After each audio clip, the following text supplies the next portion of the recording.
Once again, welcome back to Amars classes. ನಾನು ಅಂಬರೀಶ್ ಪೋತನಾಳ್. ಇದು class number 593 ಆಗುತ್ತೆ. ಮತ್ತು ಒಟ್ಟಾರೆಯಾಗಿ ಅಮರ್ಸ್ ಕ್ಲಾಸಸ್ ಅಲ್ಲಿ ನೀವು ಸುಮಾರು 850ಕ್ಕೂ ಅಧಿಕ ವಿಡಿಯೋಗಳನ್ನ ನೋಡಬಹುದು ಅಮರ್ಸ್ ಕ್ಲಾಸಸ್ ಅಲ್ಲಿ. ಮತ್ತು ಈ ಸರಣಿಯಲ್ಲಿ 593ನೇ ಕ್ಲಾಸ್ ಆಗುತ್ತೆ. ಏನಿದು ವಿಶೇಷತೆ ಈ ಕ್ಲಾಸ್ ಅಲ್ಲಿ ಅಂದ್ರೆ ಭಾರತದ ಬಜೆಟ್ 2024 ಅಲ್ವಾ. ಈ ವರ್ಷ 2 ಬಜೆಟ್ ಗಳನ್ನ ನಿರ್ಮಲಾ ಸೀತಾರಾಮನ್ ಅವರು ಮಂಡನೆಯನ್ನ ಮಾಡಿದ್ರು. ಫೆಬ್ರವರಿಯಲ್ಲಿ ಒಂದು ಬಜೆಟ್, ಅದು ಇಂಟರಿಮ್ ಬಜೆಟ್ ಅಥವಾ ಮಧ್ಯಂತರ ಬಜೆಟ್ ಆಗಿತ್ತು, ಯಾಕಂದ್ರೆ ಎಲೆಕ್ಷನ್ಗೆ ಹೋಗೋದಿತ್ತು. ಸೊ ಹಾಗಾಗಿ ಮತ್ತೀಗ ಪೂರ್ಣ ಸರ್ಕಾರ ಬಂದ ಮೇಲೆ ಈಗ ಕಂಪ್ಲೀಟ್ ಆಗಿರ್ತಕ್ಕಂಥ 2024-25ನೇ ಸಾಲಿನ ಯೂನಿಯನ್ ಬಜೆಟ್ ಅಥವಾ ಕೇಂದ್ರ ಬಜೆಟ್ ಈಗ ಅನೌನ್ಸ್ ಆಗಿದೆ. ಹಾಗಾದ್ರೆ ಈ ಬಜೆಟ್ ಅಲ್ಲಿ ಇರ್ತಕ್ಕಂಥ ವಿಶೇಷತೆಗಳು ಏನೇನಿದಾವೆ ಆ ಎಲ್ಲವುಗಳನ್ನ ನಾವು ಸ್ಪರ್ಧಾತ್ಮಕ ಪರೀಕ್ಷೆಗಳ ಒಂದು ದೃಷ್ಟಿಯಿಂದ MCQಗಳನ್ನ ಕ್ರಿಯೇಟ್ ಮಾಡೋ ಮೂಲಕ, ಅಂದ್ರೆ ಮಲ್ಟಿಪಲ್ ಚಾಯ್ಸ್ ಕ್ವಶನ್ಗಳನ್ನ ಕ್ರಿಯೇಟ್ ಮಾಡಿ ಅಥವಾ ಫ್ರೇಮ್ ಮಾಡಿ ಆ ಪ್ರಶ್ನೆಗಳೊಂದಿಗೆ ಬಜೆಟ್ ಅನ್ನು ಅರ್ಥ ಮಾಡ್ಕೊಳ್ತಕ್ಕಂಥ ಪ್ರಯತ್ನ. ಓಕೆ, ಈಗ ಆಲ್ರೆಡಿ ನೀವು ನ್ಯೂಸ್ ಪೇಪರ್ ಅಲ್ಲಿ ನೋಡಿರ್ತೀರಾ, ನ್ಯೂಸ್ ಅಲ್ಲಿ ನೋಡಿರ್ತೀರಾ, ಅಥವಾ ಬೇರೆ ಬೇರೆ ಕಡೆಗಳಲ್ಲಿ ಬಜೆಟ್ ಬಗ್ಗೆ ಸಾಕಷ್ಟು ಮಾಹಿತಿಯನ್ನು ಪಡೆದಿರ್ತೀರಾ.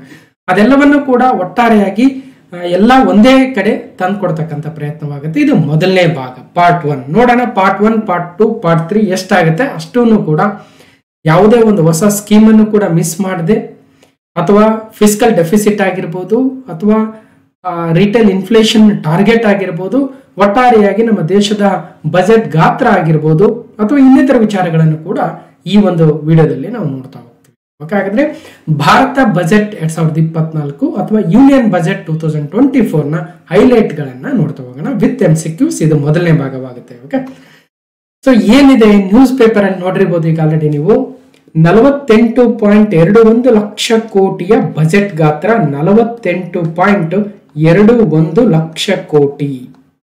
ನೋಡಿ, ಇಷ್ಟೊಂದು ಲಕ್ಷ ಕೋಟಿಗಳ ಬಜೆಟ್ ಇದೆ ನಮ್ಮ ದೇಶದ್ದು ಈ ವರ್ಷ 2024-25ನೇ ಸಾಲಿನ.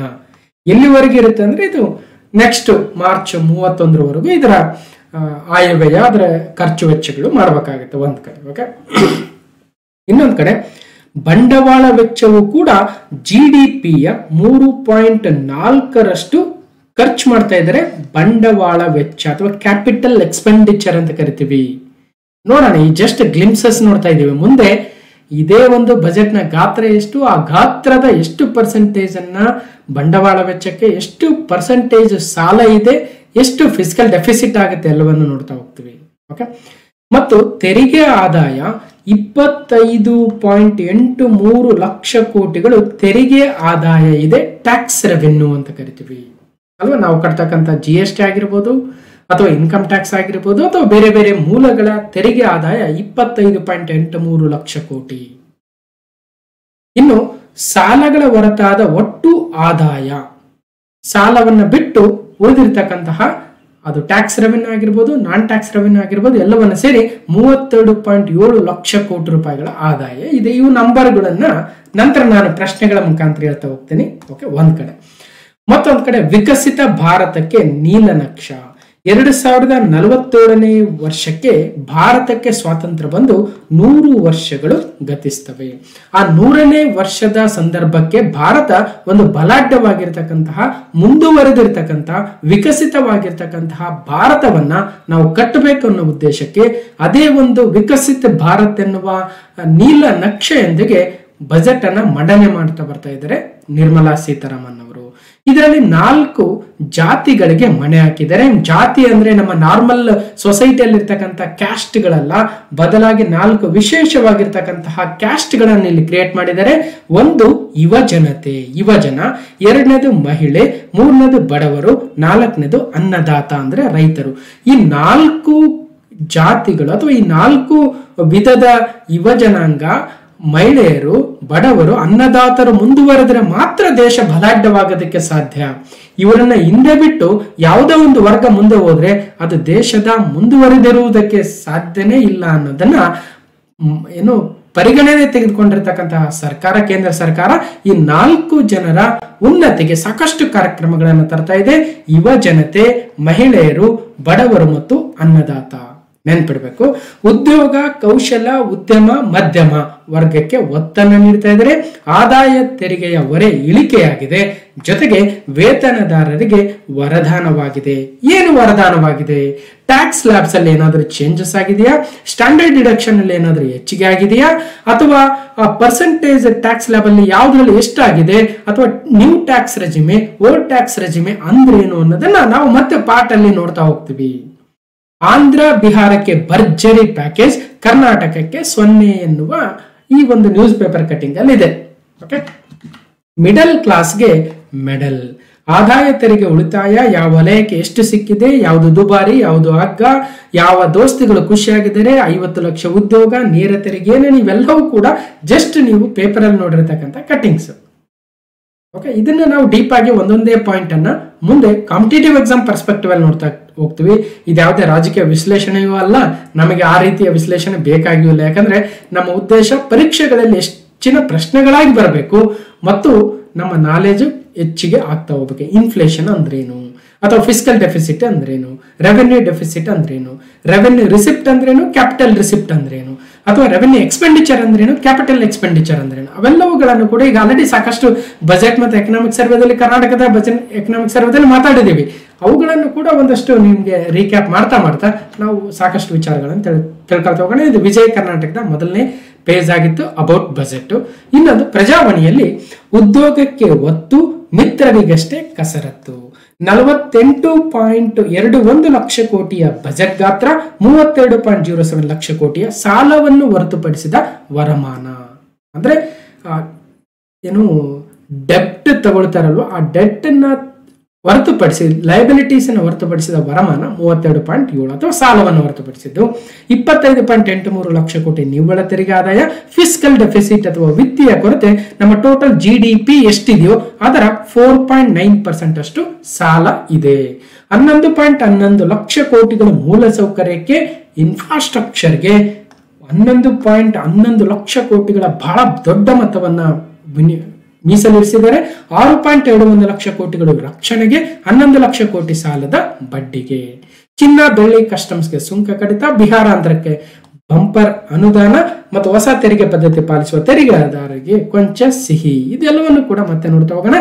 ಹೀಗೆ ಇದೊಂದೇ ಬಜೆಟ್ ಅಲ್ಲ, ಬದಲಾಗಿ ಸಾಕಷ್ಟು ವಿಡಿಯೋಗಳನ್ನ ನಮ್ಮ ಅಮರ್ಸ್ ಕ್ಲಾಸಸ್ ಅಲ್ಲಿ ನೋಡಬಹುದು. ನೀವು 591ನೇ ಕ್ಲಾಸ್ ಅಲ್ಲಿ, ಅಂದ್ರೆ ಕಳೆದ ಒಂದು ವಿಡಿಯೋ ಮೋಸ್ಟ್ಲಿ ಕರೆಂಟ್ ಅಫೇರ್ಸ್ ಮೇಲೆ ಮಾಡಿದ್ದ, ಅದ್ರ ಹಿಂದಿನ ವಿಡಿಯೋದಲ್ಲಿ ಮೌಂಟೇನ್ ಪಾಸಸ್ ಆಫ್ ಇಂಡಿಯಾ ಅಂದ್ರೆ ಭಾರತದ ವಿವಿಧ ಪರ್ವತ ಕಣಿವೆ ಮಾರ್ಗಗಳು, ಅವುಗಳ ಥಿಯರಿ ಮತ್ತು 25 MCQಗಳೊಂದಿಗೆ 50 ಮೌಂಟೇನ್ ಪಾಸಸ್ ಗಳನ್ನ ನಾವು ಎಲ್ಲಿ ಬರ್ತವೆ, ಯಾವ ರಾಜ್ಯದಲ್ಲಿದೆ, ಎಷ್ಟು ಎತ್ತರದಲ್ಲಿದ್ದಾವೆ, ಯಾವ ಪ್ರದೇಶದಲ್ಲಿದೆ, ಯಾವ ದೇಶವನ್ನ ಕನೆಕ್ಟ್ ಮಾಡ್ತವೆ ಅಥವಾ ಯಾವ ರಾಜ್ಯವನ್ನ ಕನೆಕ್ಟ್ ಮಾಡ್ತವೆ ಅಂತಕ್ಕಂಥ ಸಾಕಷ್ಟು ಡೀಟೇಲ್ಸ್ ಅನ್ನ ಕ್ಲಾಸ್ ನಂಬರ್ 591 ಅಲ್ಲಿ ನೋಡಿದ್ವಿ.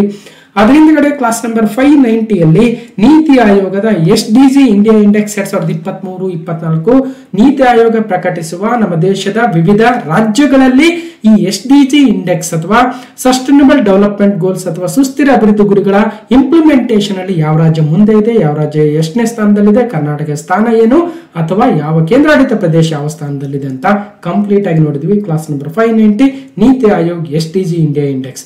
ಅದಕ್ಕಿಂತ ಒಂದು ವಿಡಿಯೋ ಹಿಂದೆ ಹೋದ್ರೆ KE ನಡೆಸಿರ್ತಕ್ಕಂತಹ ಇತ್ತೀಚಿನ ಪ್ರಶ್ನೆ ಪತ್ರಿಕೆಗಳ ಕಂಪ್ಯೂಟರ್ ಪ್ರಶ್ನೆ ಆಗಿರ್ಬೋದು, ಅಥವಾ ಕರೆಂಟ್ ಅಫೇರ್ಸ್ ಆಗಿರ್ಬೋದು, ಪಾಲಿಟಿ ಆಗಿರ್ಬೋದು, ಜಿಯೋಗ್ರಫಿ ಆಗಿರ್ಬೋದು, ಅಥವಾ ಮತ್ತೊಂದು ಕಂಪ್ಯೂಟರ್ ಪೇಪರ್ ಅನ್ನು ಕೂಡ ಸಾಲ್ವ್ ಮಾಡಿದ್ದೆ.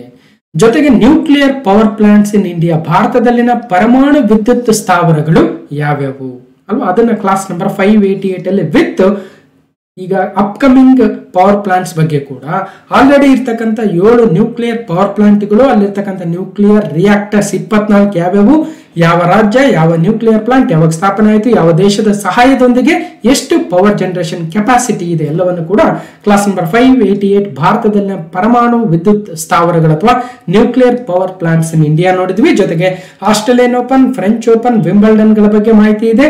ಯೂರೋ ಕಪ್ ಮತ್ತು ಕೋಪಾ ಅಮೆರಿಕಗಳು ಇತ್ತೀಚೆಗೆ ಮುಕ್ತಾಯಗೊಂಡಿದ್ವು, ಕ್ಲಾಸ್ ನಂಬರ್ 587 ಅಲ್ಲಿ ನೋಡಿದ್ವಿ. ಮತ್ತು ಕ್ವಶನ್ ಪೇಪರ್ ಸಾಲ್ವಿಂಗ್ ಇದೆ. ಮತ್ತು ಪ್ರತಿ ತಿಂಗಳು ಡೇಸ್ ಅಂಡ್ ಥೀಮ್ಸ್ ಅಂತ ಒಂದು ಸಪರೇಟ್ ವಿಡಿಯೋ ಮತ್ತು ಆಯಾ ತಿಂಗಳ ಕಂಪ್ಲೀಟ್ ಆಗಿರ್ತಕ್ಕಂಥ ಕರೆಂಟ್ ಅಫೇರ್ಸ್ ಗಳನ್ನ ಪಾರ್ಟ್ ವೈಸ್ ಮಾಡ್ತಾ ಇದೀವಿ. ಗೊತ್ತಿದೆ ನಿಮಗೆ, ಒಂದ್ ಕಡೆ UNESCO intangible cultural heritage sites class number 569 ಆದ್ರೆ ಮತ್ತೊಂದ್ ಕಡೆ ಭಾರತ ಇತ್ತೀಚಿನ ICC T20 ವರ್ಲ್ಡ್ ಕಪ್ ಅಲ್ಲಿ ಗೆದ್ದಿತ್ತು, ಅದ್ರ ಬಗ್ಗೆ ಕ್ಲಾಸ್ ನಂಬರ್ 573 ಅಲ್ಲಿ ಮಾತಾಡಿದ್ವಿ. ಜೊತೆಗೆ ಒಂದ್ ಕಡೆ ಸುಪ್ರೀಂ ಕೋರ್ಟ್ ನ ಲ್ಯಾಂಡ್ ಮಾರ್ಕ್ ಜಡ್ಜ್ಮೆಂಟ್ ಗಳು ಸುಮಾರು 50ಕ್ಕೂ ಹೆಚ್ಚಿನ ಐತಿಹಾಸಿಕ ತೀರ್ಪುಗಳ ಕಂಪ್ಲೀಟ್ ಡಿಸ್ಕಷನ್ ಇದೆ. ಪಾರ್ಟ್ 1, ಪಾರ್ಟ್ 2, ಪಾರ್ಟ್ 3, ಪಾರ್ಟ್ 4 ಅಂತ. ಸೊ 4 ವಿಡಿಯೋಗಳಲ್ಲಿ ಮತ್ತು ಸೈನ್ಸ್ ಅಂಡ್ ಟೆಕ್ ಮೇಲೆ ಒಟ್ಟು 4 ವಿಡಿಯೋ ಮಾಡಿದ್ವಿ. ಇನ್ನೂ ಇದಾವೆ, ಇನ್ನು ಸೈನ್ಸ್ ಅಂಡ್ ಟೆಕ್ ಮೇಲೆ ಸಾಕಷ್ಟು ಬರೋದಿದೆ. ಅದು ಚಂದ್ರಯಾನ ಆಗಿರ್ಬೋದು, ಆದಿತ್ಯಯಾನ ಆಗಿರ್ಬೋದು, ಅಥವಾ ನಿಸಾರ್ ಸ್ಪೇಸ್ ಸ್ಟೇಷನ್, ಗಗನಯಾನ, ಸಮುದ್ರಯಾನಗಳ ಬಗ್ಗೆ ಕಂಪ್ಲೀಟ್ ಡೀಟೇಲ್ಸ್ ಇದೆ. ಆಯಾ ಕ್ಲಾಸ್ ನಂಬರ್ ಗಳನ್ನ ಕೊಟ್ಟಿದ್ದೀನಿ, ಹೋಗಿ ನೋಡ್ಬೋದು. ಜೊತೆಗೆ ಅಮೆಂಡ್ಮೆಂಟ್ಗಳು, ಪ್ರತಿ ಎಕ್ಸಾಮ್ ಅಲ್ಲೂ ಕೂಡ ಸಂವಿಧಾನದ ತಿದ್ದುಪಡಿಗಳ ಮೇಲೆ ಒಂದಲ್ಲ ಒಂದು ಪ್ರಶ್ನೆ ಇದ್ದೇ ಇರುತ್ತೆ. ಹೀಗೆ ಭಾರತದ 1ರಿಂದ 106ನೇ ಸಂವಿಧಾನದ ತಿದ್ದುಪಡಿಗಳ ಕಂಪ್ಲೀಟ್ ಡೀಟೇಲ್ಸ್ ಅನ್ನ ಕ್ಲಾಸ್ ನಂಬರ್ 543 ಇಂದ 544, 545, 546, 547 ವರೆಗೂ 106 ಸಂವಿಧಾನ ತಿದ್ದುಪಡಿಗಳನ್ನ ಕಂಪ್ಲೀಟ್ ಆಗಿ ನೋಡಿದ್ವಿ. ಇವತ್ತು ಭಾರತದ ಬಜೆಟ್ ಬಗ್ಗೆ ನೋಡ್ತಾ ಇದೀವಿ. 2024-25 ಜುಲೈ ತಿಂಗಳಲ್ಲಿ ಏನು 23 ಜುಲೈಯಿಂದ ಮಂಡಿಸಿದ್ರು ಅದರ ಬಜೆಟ್ ನ ಹೈಲೈಟ್ ಗಳನ್ನ ನೋಡ್ತಾ ಇದೀವಿ. ನಾನು ಅಮರೇಶ್ ಪತ್ನಾಳ್. ಅಮರ್ಸ್ ಕ್ಲಾಸಸ್ ಅಂತಕ್ಕಂಥ ಯೂಟ್ಯೂಬ್ ಚಾನಲ್ ಇದೆ, ಜೊತೆಗೆ ಅಮರ್ಸ್ ಕ್ಲಾಸಸ್ ಅಂತಕ್ಕಂಥ ಟೆಲಿಗ್ರಾಮ್ ಚಾನಲ್ ಕೂಡ ಇದೆ. ಸೊ ಜೊತೆಗೆ ಒಂದಷ್ಟು ಕಿರು ಪರಿಚಯ ಕೂಡ ಇಲ್ಲಿದೆ, ಸೊ ಓಕೆ ನೋಡಬಹುದು. ಓಕೆ, ಮೊದಲನೇ ಬಾರಿಗೆ ನೋಡ್ತಾ ಇರ್ತಕ್ಕಂಥವ್ರಿಗೆ ಒಂದಷ್ಟು ಕಿರು ಪರಿಚಯ ಕೂಡ ಇದೆ. ಇನ್ನು ಟೆಲಿಗ್ರಾಮ್ ಚಾನಲ್ಗೆ ಜಾಯ್ನ್ ಆಗಿಲ್ಲ ಅಂದ್ರೆ ಅದರ ಲಿಂಕ್ ಅನ್ನ ಡಿಸ್ಕ್ರಿಪ್ಷನ್ ಬಾಕ್ಸ್ ಅಲ್ಲಿ ಕೊಟ್ಟಿರ್ತೀನಿ, ಹೋಗಿ ನೋಡಬಹುದು. ಸೊ ಇನ್ನು ಕರೆಂಟ್ ಅಫೇರ್ಸ್ 2020ರಿಂದನೂ ಇದೆ. ನಿಮಗೆ ಬೇಕಾಗಿರ್ತಕ್ಕಂಥದ್ದು 2023 ಜನವರಿಯಿಂದ ಇಟ್ಕೊಂಡ್ರೆ 111 ವಿಡಿಯೋಗಳಿದಾವೆ, 100ಕ್ಕೂ ಅಧಿಕ ಗಂಟೆಗಳ ಡಿಸ್ಕಷನ್ ಇದೆ. ಜೊತೆಗೆ 2024 ಜನವರಿಯಿಂದ ಹಿಡಿದು ಈಗ ಆಲ್ರೆಡಿ ಜುಲೈವರೆಗೂ ಸುಮಾರು ವಿಡಿಯೋಗಳನ್ನು ಮಾಡಿದ್ದೀವಿ. ಈಗ ಜುಲೈಯಲ್ಲಿ 6 ಪಾರ್ಟ್ಸ್ ಆಗಿದೆ ಆಲ್ರೆಡಿ. ಮತ್ತು ಕರ್ನಾಟಕದ ಬಜೆಟ್ 2024 ಮೇಲೆ 4 ಪಾರ್ಟ್ಗಳಲ್ಲಿ 3.5 ಗಂಟೆಗಳ ಡಿಸ್ಕಷನ್ ಇದೆ. ಜೊತೆಗೆ 2024 ಕರ್ನಾಟಕದ ಆರ್ಥಿಕ ಸಮೀಕ್ಷೆ economic survey of Karnataka 13 chapter ಗಳನ್ನ 13 ಭಾಗಗಳಲ್ಲಿ 16 ಗಂಟೆಗಳ ಡಿಸ್ಕಷನ್ ಇದೆ. ಸೊ ಈಗ ಇಂಡಿಯಾ ಬಜೆಟ್ ಆಗ್ತಾ ಇದೆ, ನೋಡೋಣ. ಬಜೆಟ್ ಆದ್ಮೇಲೆ ಇಂಡಿಯಾದ ಎಕನಾಮಿಕ್ ಸರ್ವೆಯನ್ನು ಕೂಡ ಮಾಡಿಕೊಡ್ತಕ್ಕಂಥ ಪ್ರಯತ್ನ ಆಗುತ್ತೆ. ಅಲ್ಲೂ ಕೂಡ 13 ಚಾಪ್ಟರ್ ಗಳಿದಾವೆ ಭಾರತದ ಆರ್ಥಿಕ ಸಮೀಕ್ಷೆಯಲ್ಲಿ. ಆ 13 ಚಾಪ್ಟರ್ ಗಳನ್ನು ಕೂಡ ಒಂದೊಂದು ಚಾಪ್ಟರ್ ಆಗಿ ಮಾಡಿಕೊಡುವ ಪ್ರಯತ್ನ ಇದೆ. ನೋಡೋಣ ನಿಮ್ಮ ರೆಸ್ಪಾನ್ಸ್ ಯಾವ ರೀತಿಯಾಗಿರುತ್ತೆ, ಆ ರೀತಿಯಾಗಿ ಮಾಡ್ಕೊಳ್ಳೋಣ. ಇನ್ನು ಕಂಪ್ಯೂಟರ್ ವಿಡಿಯೋಸ್, ಸೊ ಸಾಕಷ್ಟು ಕಂಪ್ಯೂಟರ್ ವಿಡಿಯೋಸ್ ಇದೆ, GK ಪೇಪರ್ ಸಾಲ್ವಿಂಗ್ ವಿಡಿಯೋಸ್ ಇದಾವೆ. ಸೊ ಎಲ್ಲವನ್ನ ನೋಡಬಹುದು. ಮತ್ತು ಕಂಪ್ಯೂಟರ್ ಚಾಪ್ಟರ್ ವೈಸ್ ವಿಡಿಯೋಸ್ ಇದಾವೆ, ಸಾಕಷ್ಟು ನೋಡಬಹುದು. ಈ ಎಲ್ಲಾ ವಿಡಿಯೋಗಳು ಬೇಕಂದ್ರೆ ನಿಮಗೆ ಜಾಯಿನ್ ಬಟನ್ ಇದೆ. ಈ ಎಲ್ಲಾ ವರ್ಕ್ಗೆ ನಿಮ್ಮ ಬೆಂಬಲವೂ ಕೂಡ ಅಗತ್ಯವಾಗುತ್ತೆ. ಅಮರ್ಸ್ ಕ್ಲಾಸಸ್ಗೆ ಹೋದ್ರೆ ನಿಮಗೆ ಜಾಯಿನ್ ಬಟನ್ ಕಾಣಿಸುತ್ತೆ. ಆ ಜಾಯಿನ್ ಬಟನ್ ಮೇಲೆ ಕ್ಲಿಕ್ ಮಾಡಿ ಅಮರ್ಸ್ ಡೈಮಂಡ್ ಕ್ಲಾಸಸ್ಗೆ ಜಾಯಿನ್ ಆಗಿ. ನಿಮಗೆ ಜಾಯಿನ್ ಆಗೋ ಸಂದರ್ಭದಲ್ಲಿ ಏನಾದರೂ ಎರರ್ ಅಥವಾ ಏನೇ ಇಶ್ಯೂ ಬಂದರೂ ಕೂಡ ನನ್ನ ಇಮೇಲ್ ಐಡಿಗೆ ನಿಮ್ಮ ಫೋನ್ ನಂಬರ್ ಅನ್ನ ಕಳಿಸ್ಬೇಕು. ನಿಮ್ಮ ಹೆಸರು ಏನ್ ಇಶ್ಯೂ ಆಗ್ತಾ ಇದೆ ವಿತ್ ಫೋನ್ ನಂಬರ್ ಕಳಿಸಿದ್ರೆ ನಾವೇ ನಿಮ್ಮನ್ನ ಕಾಂಟ್ಯಾಕ್ಟ್ ಮಾಡ್ತಕ್ಕಂಥ ಪ್ರಯತ್ನ ಮಾಡ್ತೀವಿ. ಸೊ ಈ ಎಲ್ಲ ವರ್ಕಿಗೆ ನಿಮ್ಮ ಬೆಂಬಲವೂ ಕೂಡ ಇರಬೇಕಾಗುತ್ತೆ.